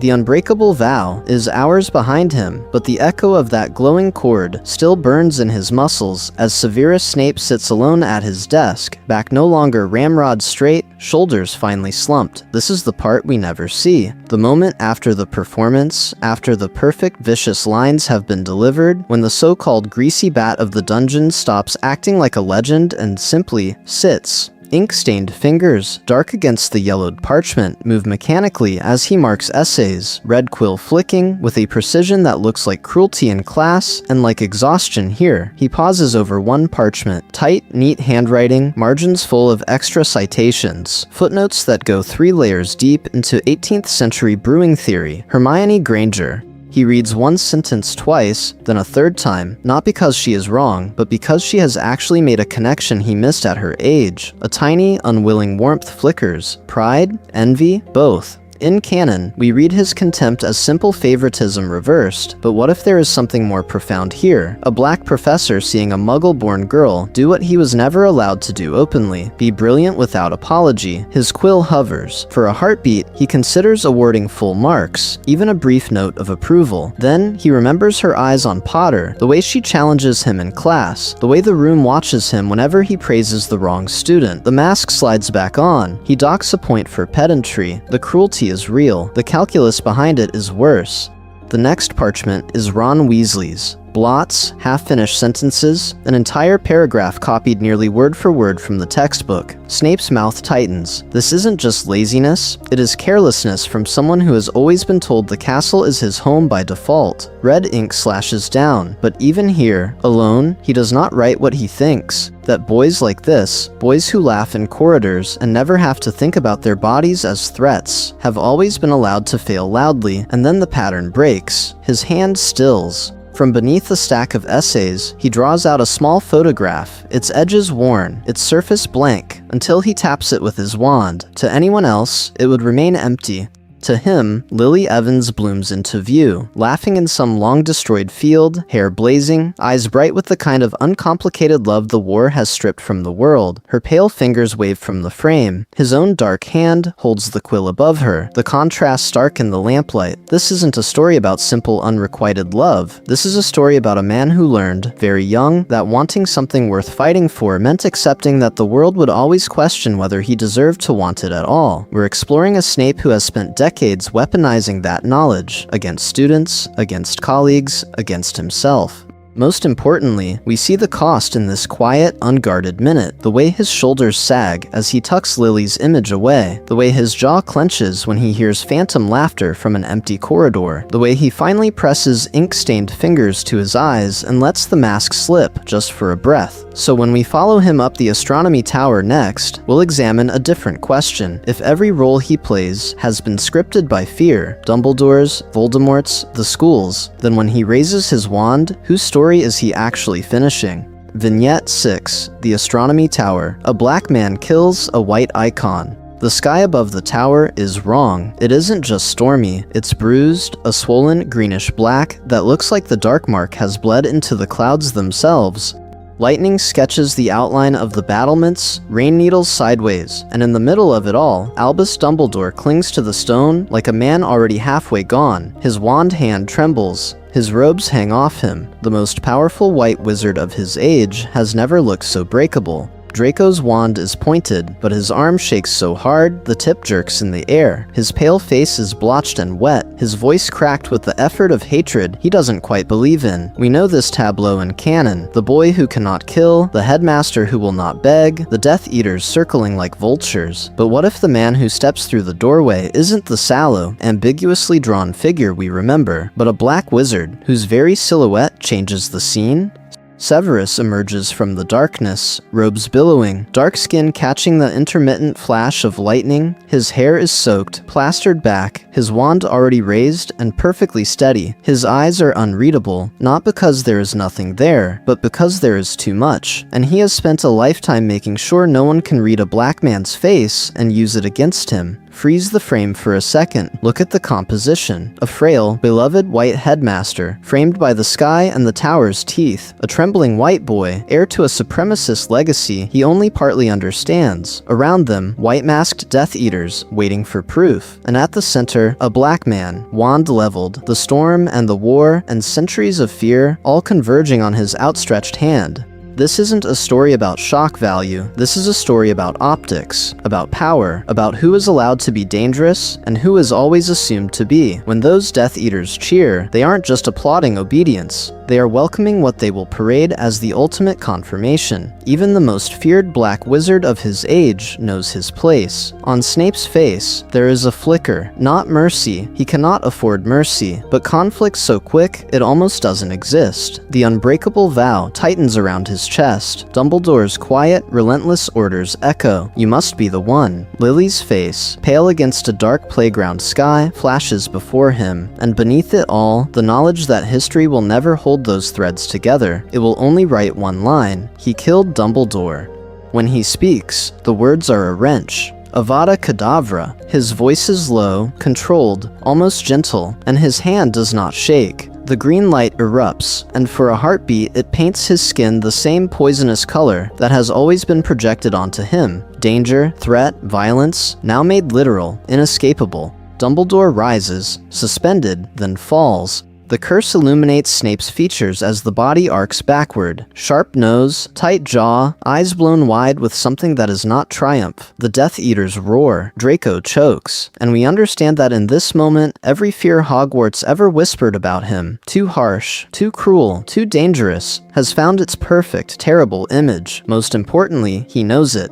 As Dumbledore's body hits the ground far below, Severus Snape feels the last of his other selves die with him. The boy from Spinner's End, the half-blood prodigy, the man who loved Lily. What remains, in the eyes of the world, is the Black Killer on the tower. We're exploring what it means when a single act, demanded by love and strategy and an old man's plan, becomes the photograph that will define you forever. Because when the war ends, who will care that this murder was something more profound than loyalty to Voldemort? Who will believe that this was, in its twisted way, something worth fighting for? Hold that image of Snape, lit by green, as we move forward. Next, we'll examine how the story retold in common rooms and corridors. He killed Dumbledore, hardens into legend, and what happens when a black man's necessary monstrosity becomes the excuse for everyone else's silence. Analysis. Dumbledore's plan, and the ethics of using a black pawn. He killed Dumbledore. The words echo down the years like a verdict, but in this version, we have to pause and ask, what if the man Dumbledore chose as his executioner is not just his spy, not just his sinner in residence, but a black professor whose body has always been read as dangerous before he ever raised a wand? This isn't a story about exonerating Dumbledore or demonizing him. This is a story about power, about whose lives are framed as necessary sacrifices for the greater good. When Dumbledore sits in that office, blue light flickering around his withered hand, and calmly asks Severus to kill him, we're exploring a layered transaction, a powerful, beloved white headmaster outsourcing the most damning act of the war to the black man the castle already fears. Canon gives us the language. Dumbledore tells Snape it will spare Draco's soul, spare the students, stabilize the Elder Wand. But beneath that elegant logic sits something more brutal. Severus is already marked, already the Death Eater, already the greasy, sinister professor parents whisper about. In a black body, that pre-written suspicion sharpens. It becomes easier for the Board of Governors, for the Ministry, for the Order itself, to imagine him as the one who should carry that stain. Dumbledore's trust then becomes double-edged. On the surface, he believes in Snape's love for Lily, believes that this love is strong enough to anchor a double agent through years of terror. Yet he also believes in Snape's isolation, in his marginalization, in the fact that Severus has nowhere else to go. A black half-blood from Spinner's End, despised by pure-blood supremacists and patronized by the liberal order, is perfectly positioned to be loyal because the alternative is being devoured by both worlds. Does Dumbledore ever actually see him beyond that usefulness?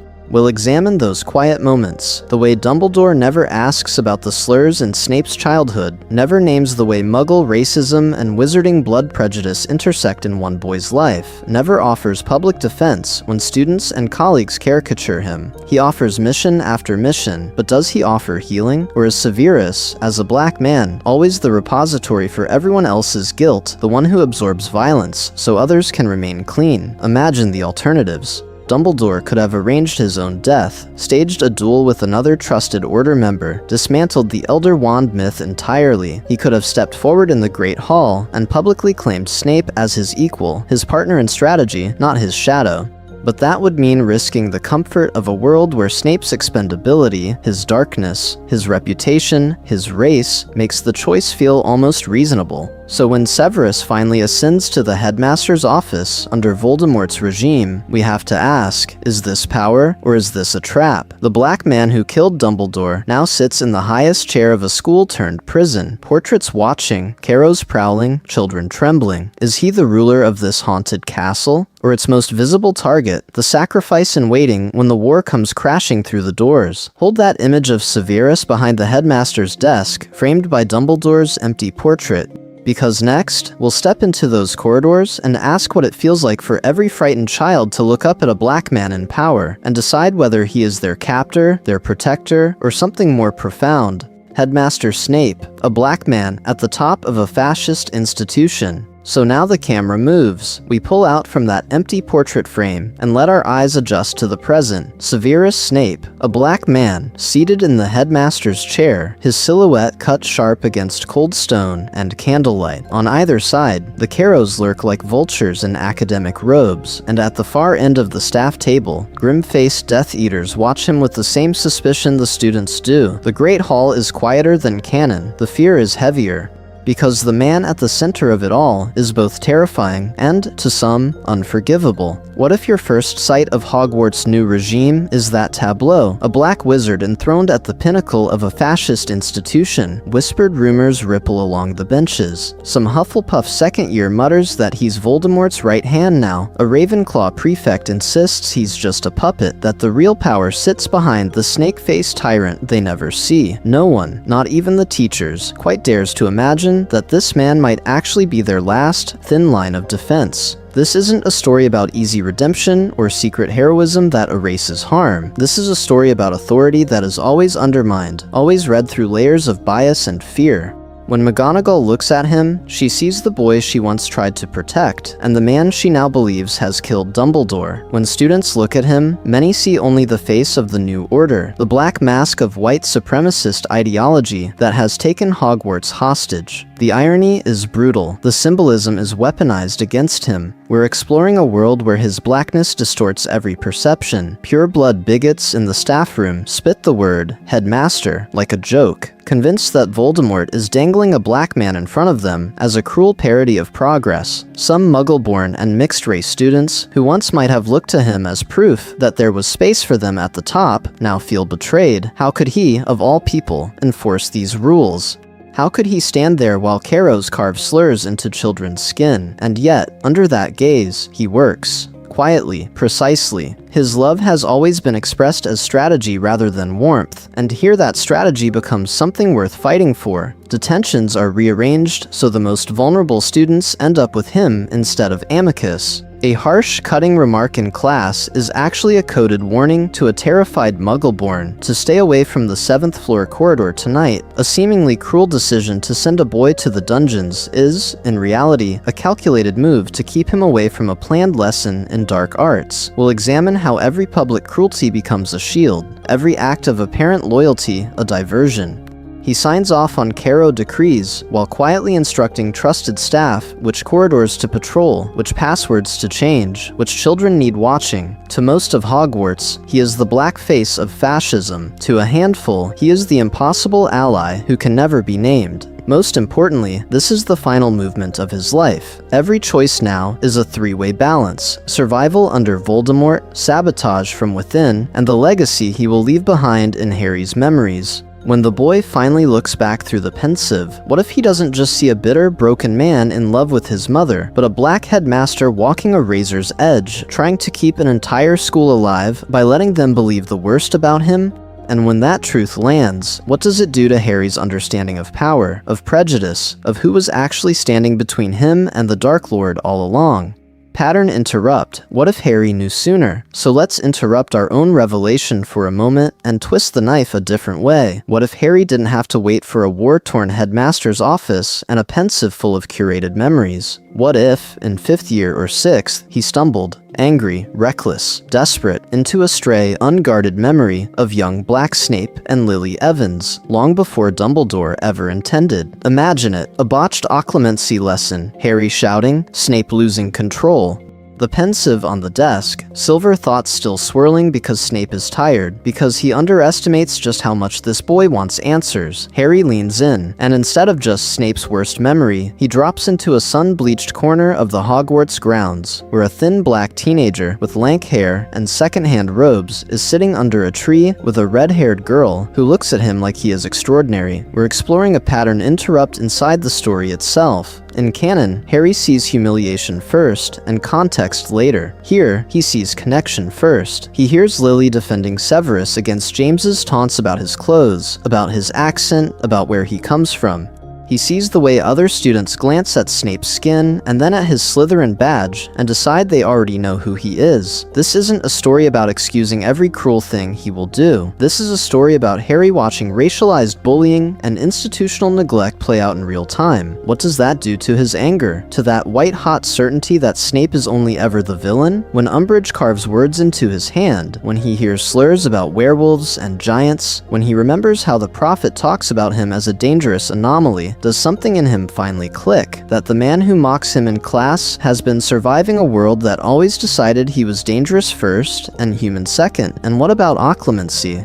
If the boy who can't control his temper has just witnessed a black professor's teenage self being hexed, stripped, and laughed at by his own father's friends, does he still walk into those lessons determined to sabotage them? Or does he grudgingly try, not out of love, out of recognition, out of the first fragile understanding that Snape's demand for discipline is also a shield he had to build to stay alive? Most importantly, how does Hermione react when Harry tells her? She already advocates for house elves, for werewolves, for anyone the institution quietly sacrifices. Give her the image of a black half-blood boy from a poor Muggle street targeted by rich purebloods, and then recruited by a supremacist movement that also sees him as lesser, and she will not let it go.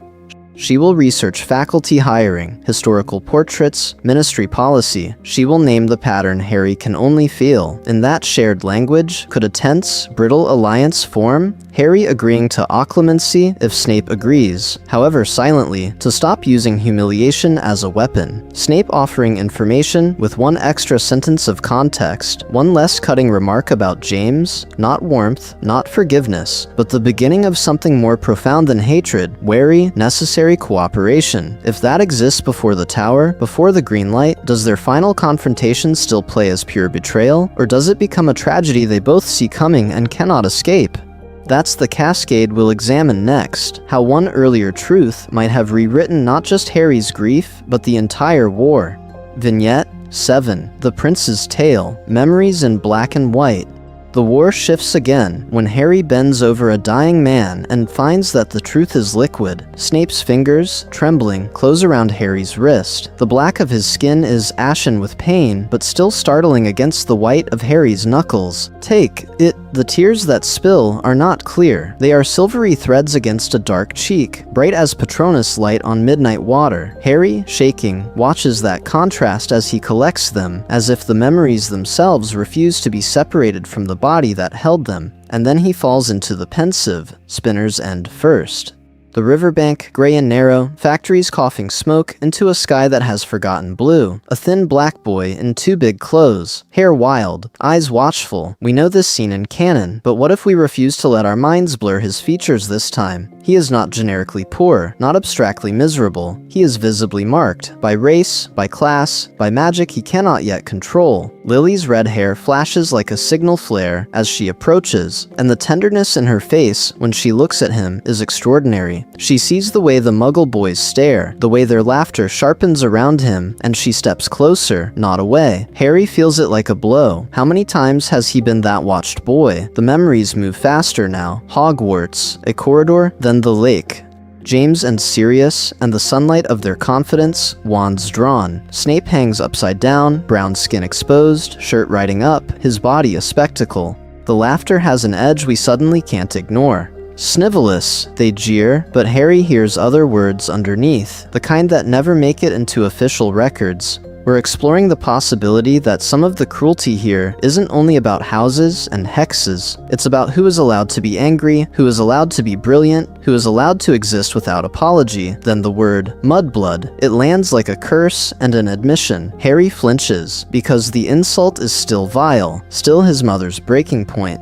But now he also sees the panic behind it, the way a black boy lashes out with the only weapon he thinks he has left, when his body, his accent, his very presence have already been mocked as contamination. This isn't a story about excusing Snape, it's a story about refusing to flatten him. Lily's withdrawal, in this version, is not clean. We see her at the edge of Gryffindor's common room, friends murmuring in her ear, eyes flicking uneasily toward the Slytherin table where he sits alone. We see how social pressure coils around her, pure-blood expectations, whispered warnings about that crowd, and unspoken but present, the way people look when a white girl spends too much time with a black boy from the wrong street. Harry's chest aches, shame crawls up his throat.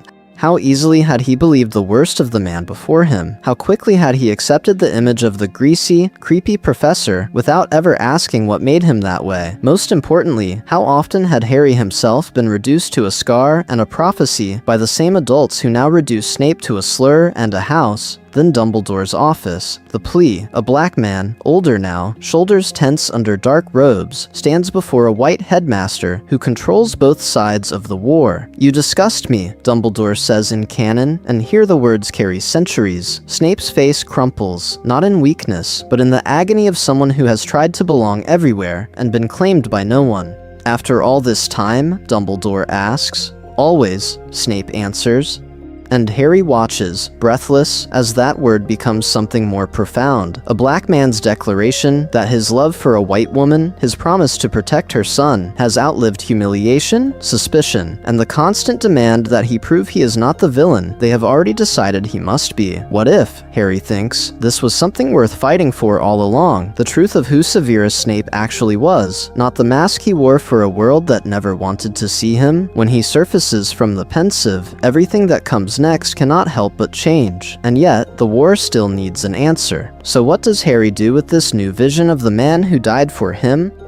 Always. Reframed, interracial love, loyalty, and myth-making. Harry comes up gasping from the pensive, and the word that once felt like a punchline suddenly tastes different in his mouth. Always is no longer just a meme on a common room wall or a line we quote with a smirk. In this version of the story, with Snape as a black man in a white-dominated world, that single word is heavier, sharper, almost unbearable, because in canon, fandom has done two things with Always. We've idolized it: tattoos, fan art, soft focus edits of Dio Patronuses drifting through the dark, and we've mocked it, calling it obsessive, pathetic, the ultimate friendzone moment. But what if we refuse to flatten it this time? What if making Severus black forces us to stop laughing or swooning long enough to ask, what exactly is being promised here, and to whom? This isn't a story about a quirky, introverted white man pining for his childhood friend. This is a story about a black boy from Spinner's End, poor and isolated, pledging his lifelong love to a white girl who chooses the golden boy who helps torment him. That devotion can feel deeply moving. It can also feel deeply troubling. When he says always, he isn't just promising love beyond death. He is, in effect, offering his life, his labor, his body as a shield for her son and her memory in a world that has never protected him in return. We're exploring a power dynamic where Lily's choice is buffered by safety, her whiteness, her acceptance into the mainstream wizarding world, while Severus stands outside the gates, watching. Did she ever fully understand what she meant to him, not only as the girl who was kind on the playground, but as the one person who briefly made his racial and social isolation feel less crushing? Or did she, like so many, move on into a life where his pain was an uncomfortable footnote? Then there is Dumbledore. His reaction to Always in this frame becomes chilling. Half moved, after all this time, and half calculating, he immediately converts black devotion into fuel for a white-led war effort. He does not free Severus. He binds him more tightly. We'll examine how that tiny, almost amused smile reads when an institution takes a black man's private grief and turns it into public strategy, confident that his love will keep him compliant. Most importantly, when Harry steps out of those memories, he isn't just holding a tragic love story, he is holding evidence of how his world consumes black sacrifice and calls it heroism. So what does he do with that? When he finally speaks, when history is written, does he repeat the myth of the bitter, lovesick professor who redeemed himself for Lily? Or does he tell something more profound, something worth fighting for, about who Severus Snape actually was? And if he tells the truth, who in that world is ready to hear it?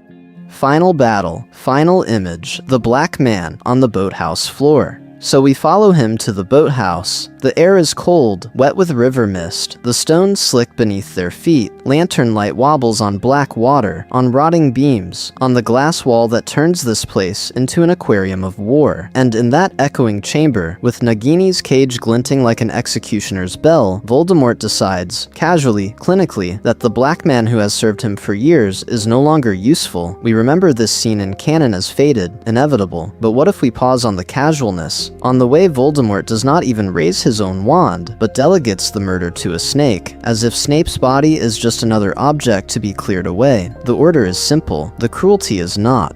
A black wizard, who has walked the tightrope between two supremacist ideologies, is reduced to meat in a tank. Nagini strikes, glass rattles, the sound is wet, obscene. Snape's dark body hits the wooden floor, with a thud that feels heavier now, because we're exploring not just the death of a spy, but the extinguishing of a life that has always been read as dangerous first and human second. Blood spills, bright against brown skin, then runs into the shallow water pooling beneath him, red veining through black reflections. Harry comes close. Finally, kneeling beside the man he has hated for so long, he is close enough to see the texture of Snape's hair, the ash-gray sheen of sweat on dark cheeks, the way his fingers clutch at Harry's robes as if trying to hold on to one last connection.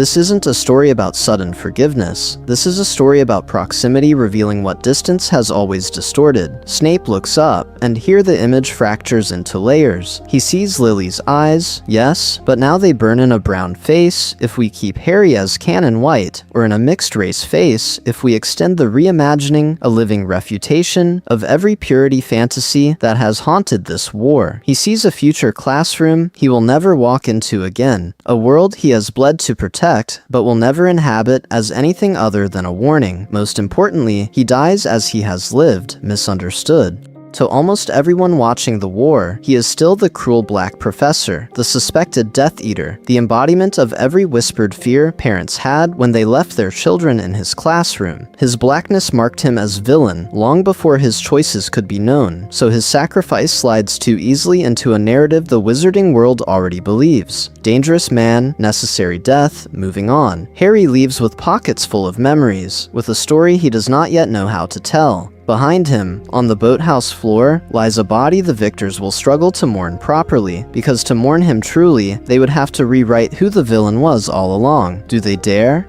And when the war is over, when the statues are raised and the portraits rehung, whose face is missing from the marble? Analysis. Who gets statues? Who gets stories? Who gets silence? So who gets carved into marble, and who gets left in the footnotes? After a war like this, when the rubble settles and the plaques go up, the wizarding world has to decide not only who saved them, but which version of that salvation feels safe enough to celebrate. And in a Britain where Severus Snape is black, that choice becomes something more profound than simple gratitude. Publicly, the Ministry's script almost writes itself. There is the gleaming statue of Dumbledore, arms spread, the benevolent white wizard who always knew best.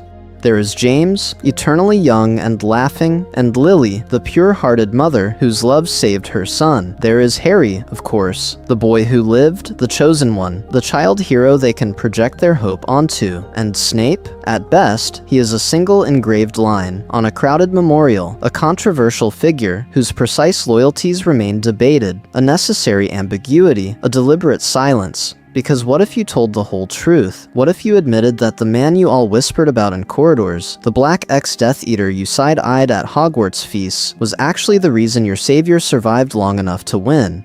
To make a black wizard, marked by dark magic and poverty and resentment, into a public hero would force the Ministry to confront its own reflection, blood prejudice, racial bias, and the comfort of blaming monsters who look a certain way. So the real memorials happen in shadows and staff rooms. McGonagall keeps a bottle of fire whiskey in her office that she only opens on the anniversary of the Battle of Hogwarts, and when she pours one extra glass that no one drinks, the room understands. Kingsley, now minister, quietly blocks legislation that would have demonized former Death Eaters' families because he remembers Snape's file, Snape's memories, Snape's last stand. They honor him in the way policy is shaped, in the way certain names are not leaked to the prophet.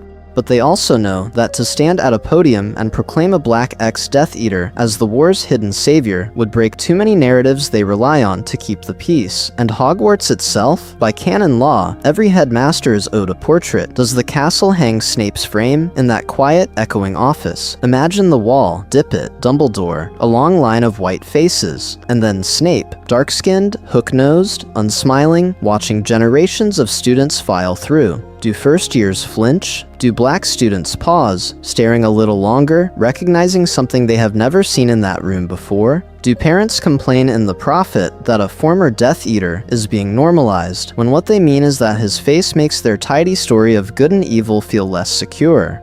Harry stands in that office more than once, their portraits murmuring overhead, and knows that the way he tells the story will decide what survives. To his children, does he say, "Snape was brave," full stop, smoothing over the racial dynamics because the conversation feels too heavy at bedtime? Or does he explain that their father's life was protected by a man the world preferred to fear, a man whose blackness made his cruelty easy to condemn and his sacrifice easy to erase? Which truth is he ready to pass on? Because this isn't a story about simply repainting a character's skin tone for diversity points. This is a story about who is allowed to be complicated in public, who is allowed redemption without qualification, and who must be heroic in secret so that others can sleep soundly.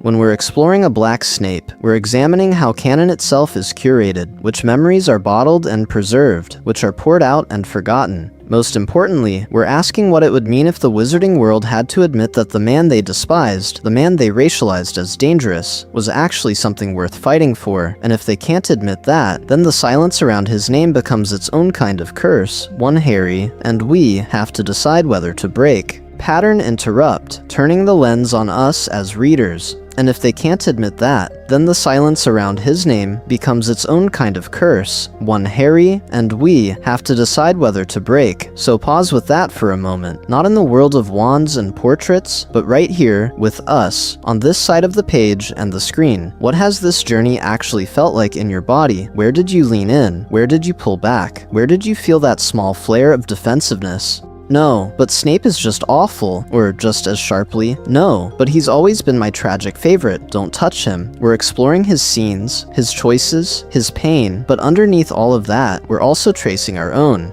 When did you feel most moved? Spinner's End as a black boy in a factory town, Lily reaching out across class and race, a black professor standing at the front of a Hogwarts classroom that suddenly looks very different. When did you feel most uncomfortable? James dangling him upside down, the word dangerous attaching itself to his skin as easily as to his curses, the thought that maybe our affection or our hatred has never been neutral. Now, pattern interrupt. Imagine this was never a what if. Imagine Severus Snape had been written as black from the very first printing of Philosopher's Stone. No race bend, no reinterpretation, just canon. Would fandom have crowned him the ultimate tragic anti-hero, the complicated man we love to analyze, quote, and defend?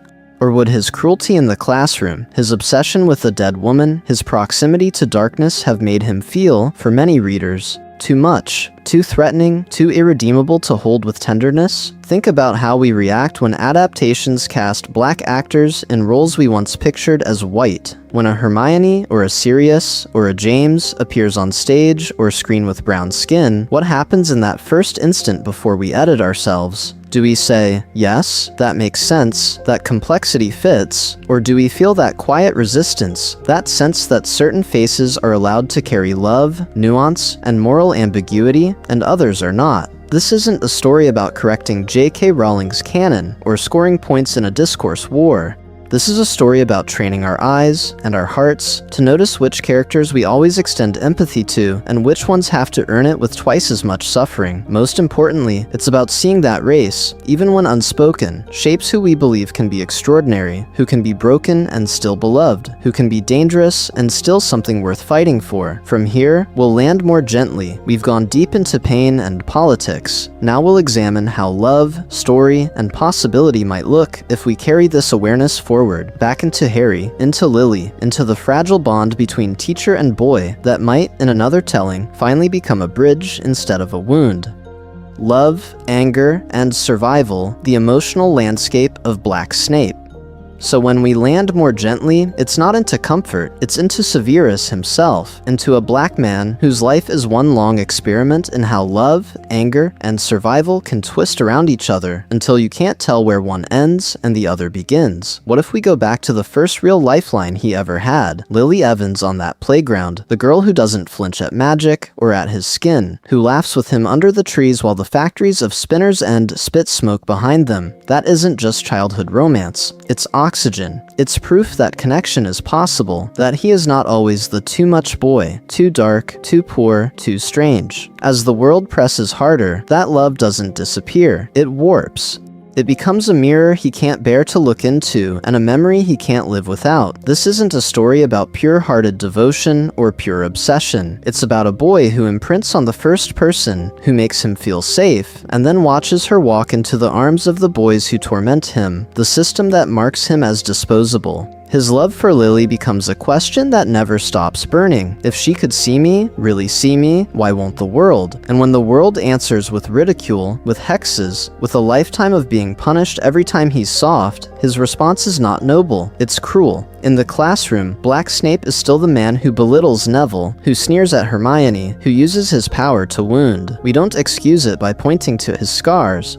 We sit with the fact that a man who has been brutalized for his vulnerability chooses, over and over, to brutalize vulnerability in others, especially in children who remind him of himself. But we also ask, where did he learn that tenderness is a liability when the marauders hang him upside down in front of the school, when slurs about blood, about class, about race in this reimagining rain down and no adult intervenes? What survival lesson gets carved into him? Don't cry, don't beg, hit first. Hit harder. His anger, then, is both justified and terrifying. It is a rational response to systemic injustice, to a wizarding Britain that polices his body, his background, his magic.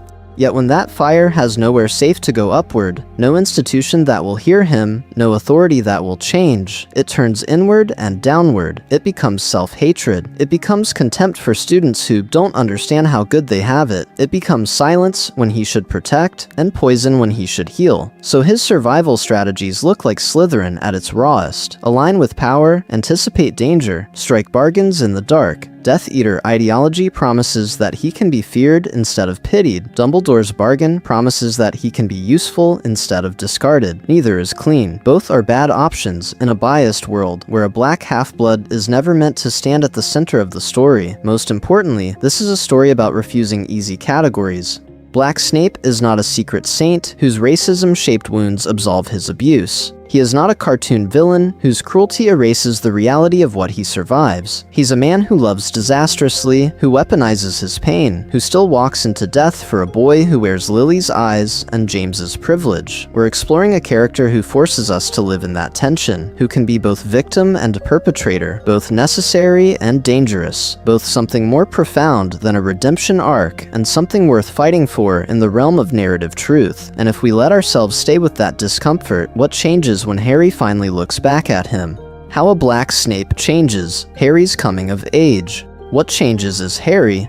Because once Snape is black, Harry's coming of age is no longer just about defeating Voldemort. It's about learning who to trust when every adult story about this man carries an extra, unspoken charge. From the very first feast, Harry's distrust of Snape is a tangled knot. There's the personal clash, the sneer, the public humiliation, the way Snape always seems to find Harry in the wrong corridor at the wrong moment. There's canon history, Ron whispering that Snape favors Slytherin, Fred and George swearing he'd love to teach the dark arts, Hagrid hinting that he'd do anything for the job. But if Snape is the only black professor at Hogwarts, those whispers hit differently. We're exploring a boy who absorbs not just Snape is unfair, but everyone already expects the black man to be the villain. Does Harry notice? At 11, maybe not. At 12, when Mrs. Weasley clucks about Snape's temper at breakfast, does Harry ever pause and think, why is all the gossip about him? When students blame Snape for every creak in the dungeons, every shadow near the restricted section, does Harry ever hear the way dangerous and dark cling to him before any evidence appears? What if Hermione, raised in the Muggle world, stiffens at certain comments and Harry doesn't yet know why? The story turns in the pensive. Canon already gives us the shock. James dangling Snape upside down, the crowd laughing, Lily caught between horror and habit. Now imagine that scene with race laid bare in the subtext. The popular white boy publicly humiliating the poor black half-blood, using his wand and his privilege before a cheering audience. This isn't a story about excusing Snape's later cruelty. This is a story about Harry watching his father's face, and finally understanding that what happened by the lake wasn't just bullying, it was a ritual of power, of who is allowed to belong and who is marked as other. In that moment, Harry's sense of justice fractures, then reforms. If the man he's always hated was once a victim of racially tinged torment, and also the man who has protected him in corridors, in Quidditch stands, in the very heart of the war, what does that do to the easy categories of hero and villain? Most importantly, how does it change the way Harry hears words like Dark Wizard when they're applied to black bodies? Carry that Harry into his Auror years. He's still fierce against real evil, but now he questions patterns. Why are certain families searched more? Why are certain names always on the watch lists? We'll examine an older Harry who pushes for reforms in Azkaban's sentencing, who refuses to let Half-Blood Prince be shorthand for dangerous. Maybe he mentors young black students, remembering Snape's isolation and vowing not to repeat it. And when he tells his children about Severus Snape, what if he refuses the simple version?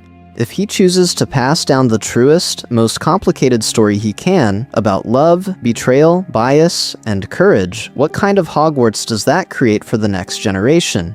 rewriting key scenes, viewer's choice, thought experiments. So let's take all of that, the father in the living room, the children at his knees, and step back into the story itself, because what if we don't just accept this reimagined Black Snape as background lore, but actually walk him into the scenes we know best and refuse to look away when the geometry of power shifts? Start with Snape's worst memory. In canon, it is already brutal. A poor, half-blood boy dangling upside down, humiliated by James and Sirius, while a crowd laughs and Lily tries to intervene. We've reframed it as something more profound, a public spectacle where a black teenager's body is a target long before his politics are. The slur, Snavellis, lands differently when it's not just about class and awkwardness, but about a boy who has learned that if he fights back, he will be the problem. Who holds power there? Who gets believed when the dust settles? Then move to the unbreakable vow. Canon gives us a dim sitting room, Narcissa's desperation, Bellatrix's suspicion, and Snape's calm, lethal acceptance. With a Black Snape, we've already suggested the stakes are doubled, a black man pledging his body, his magic, his very survival to a cause that will never fully accept him, while Dumbledore quietly expects him to betray that vow for the greater good.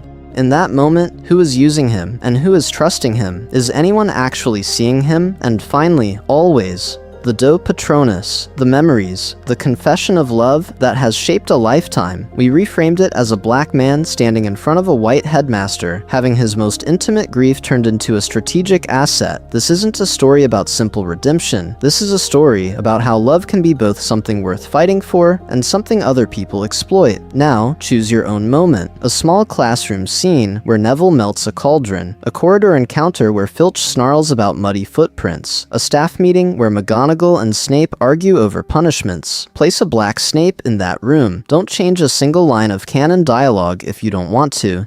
Just ask, who holds power here? Who is assumed to be dangerous? Who is effortlessly believed? And who is already on probation in everyone's mind, even in silence? Most importantly, notice how often his blackness changes the stakes even when no one mentions it out loud. We're exploring how one identity shift pulls hidden biases to the surface, how it exposes what was latent in the text all along. And once you've done that with Snape, what if you keep going? What if McGonagall is a queer woman whose authority is always slightly precarious? What if Hermione is visibly a girl of color from Book 1? Or if Kingsley is headmaster during the war? How does the moral map of Hogwarts tilt when we move even one identity 1 inch to the left? Hold on to the scene you've just rewritten, because next, we'll examine yours alongside ours. And we won't just ask what changed, we'll ask why you chose that moment in the first place. Recap: one change, 1,000 ripples. So let's walk back through what we've actually done here. We began on that bleak riverbank at Spinner's End with a black boy in 2 big clothes, hair hanging in his eyes, trying to make magic mean he was more than what the Muggle world saw when it looked at his skin and his address. From the first moment, we weren't just changing a detail, we were changing the weather around his life. Then, we followed him to Hogwarts. To the sorting, to the corridors, to the lake where James and Sirius dangled him upside down. In canon, that scene is already cruel. Here, with a black Severus, every jeer, every flash of wand light, every watching classmate becomes something heavier, a warning about who is allowed to be strange, angry, brilliant, and who is punished for it. Their bullying doesn't stop being personal, but it becomes racially inflected, framed by whispers about his type, about where he's from, about how he looks when he glares back. We watched Lily's choices tighten under that pressure. What if the girl who loves a black boy from Spinner's End also learns, very young, what it costs to be seen standing beside him? Her distance isn't just about dark arts now. It's about parents' comments, housemates' jokes, the fear of being marked by his difference. This isn't a story about absolving her.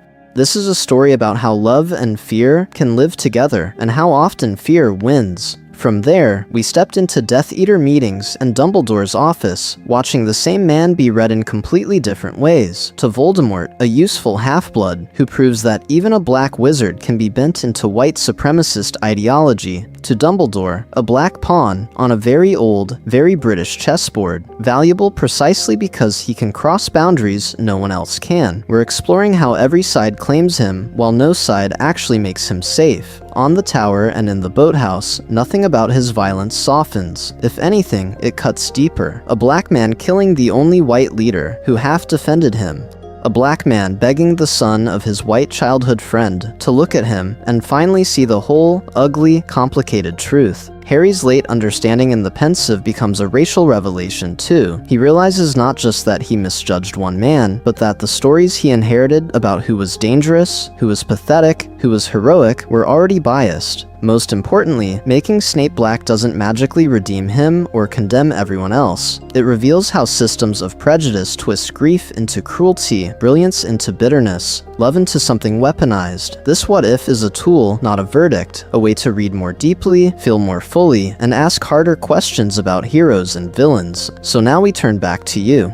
What will you do with this reimagining now that you've walked the riverbank, the corridors, the tower, the boathouse with us? In the next part, we'll ask you to take this lens and hold it up to the rest of the wizarding world, and to the stories you love beyond it. CTA, how would you rewrite one moment with Black Snape? So now we turn back to you, not as passive viewers, but as co-authors standing in this re-enchanted version of canon, holding Black Severus Snape in your hands like a volatile potion. What if, just for a moment, you chose one scene and rewrote it with him at the center? Pick a single moment. Snape's worst memory by the lake, the unbreakable vow in that dim sitting room, the whispered always in the boathouse, the shrieking shack with children and werewolf and traitor all pressed together, or another moment you love. In the comments, rewrite that scene in just a few sentences, but write it as if he has always been a black wizard moving through a Britain that fears both his magic and his skin. Don't only change the dialogue, tell us what actually shifts in the emotional stakes. When James dangles him upside down, is it just schoolboy cruelty, or does it become a public humiliation charged with race, class, and power? When Lily walks away, is she leaving a bitter friend, or someone who has learned that even love cannot always protect him from the world's gaze?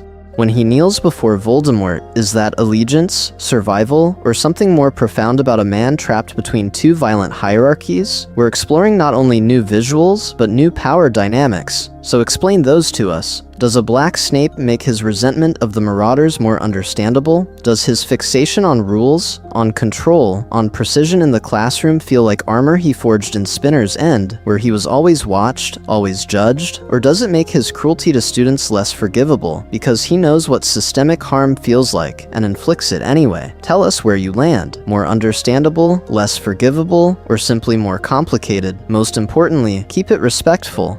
This isn't a story about scoring points in a fandom argument. This is a story about using love for a fictional world to ask harder questions about our own. Argue, yes. Challenge each other, yes. But remember, there are real histories and real wounds under these hypotheticals, and that we are here together because we care enough to look at them. If you know someone who lives for Harry Potter meta, who loves to pull apart scenes and examine every line, every glance, every silence, share this with them, especially if they're interested in race, representation, and character analysis. Send it to the friend who has 1,000 Snape essays bookmarked, or the one who always saw blood prejudice as a mirror for real-world racism, and asked what if the text went further. And if you want more of this blend of dramatic vignette and deep dive analysis, this way of having the story read back to you and then turned in the light, stay with us. We'll examine other characters, other what-ifs, other moments where a single change rewrites everything. Subscribe, stay in this conversation, and help us decide which corner of the wizarding world we reimagine next. Closing image, the portrait that might have been. So imagine this, one last time. Years have passed. The war is a chapter in history of magic now, not a fresh wound. The corridors of Hogwarts are quieter in the evenings, the torches burning low, the portraits murmuring to one another like an old choir half asleep.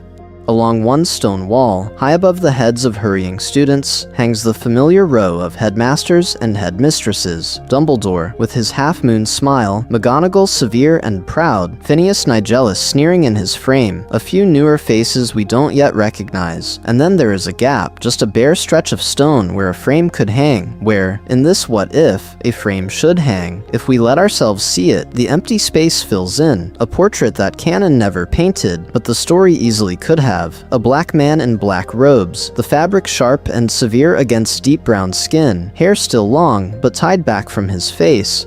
His eyes are the same, sharp, assessing, always 2 moves ahead, but there is a tiredness there now, a quiet that comes after a lifetime of watching everyone else be safe. In one hand, almost hidden by the fall of his sleeve, he holds a small white lily, not displayed, not announced, just there, half visible, like a secret he never quite put down. He watches the school he both harmed and saved, the dungeons he stalked, the corridors where he snapped and sneered, the great hall where he stood between children and a dark lord. This isn't a story about erasing his cruelty. This is a story about holding it in tension with everything else, about asking what changes when the man in the frame is marked not only by blood and class, but by race. Students pass beneath him. Some barely look up.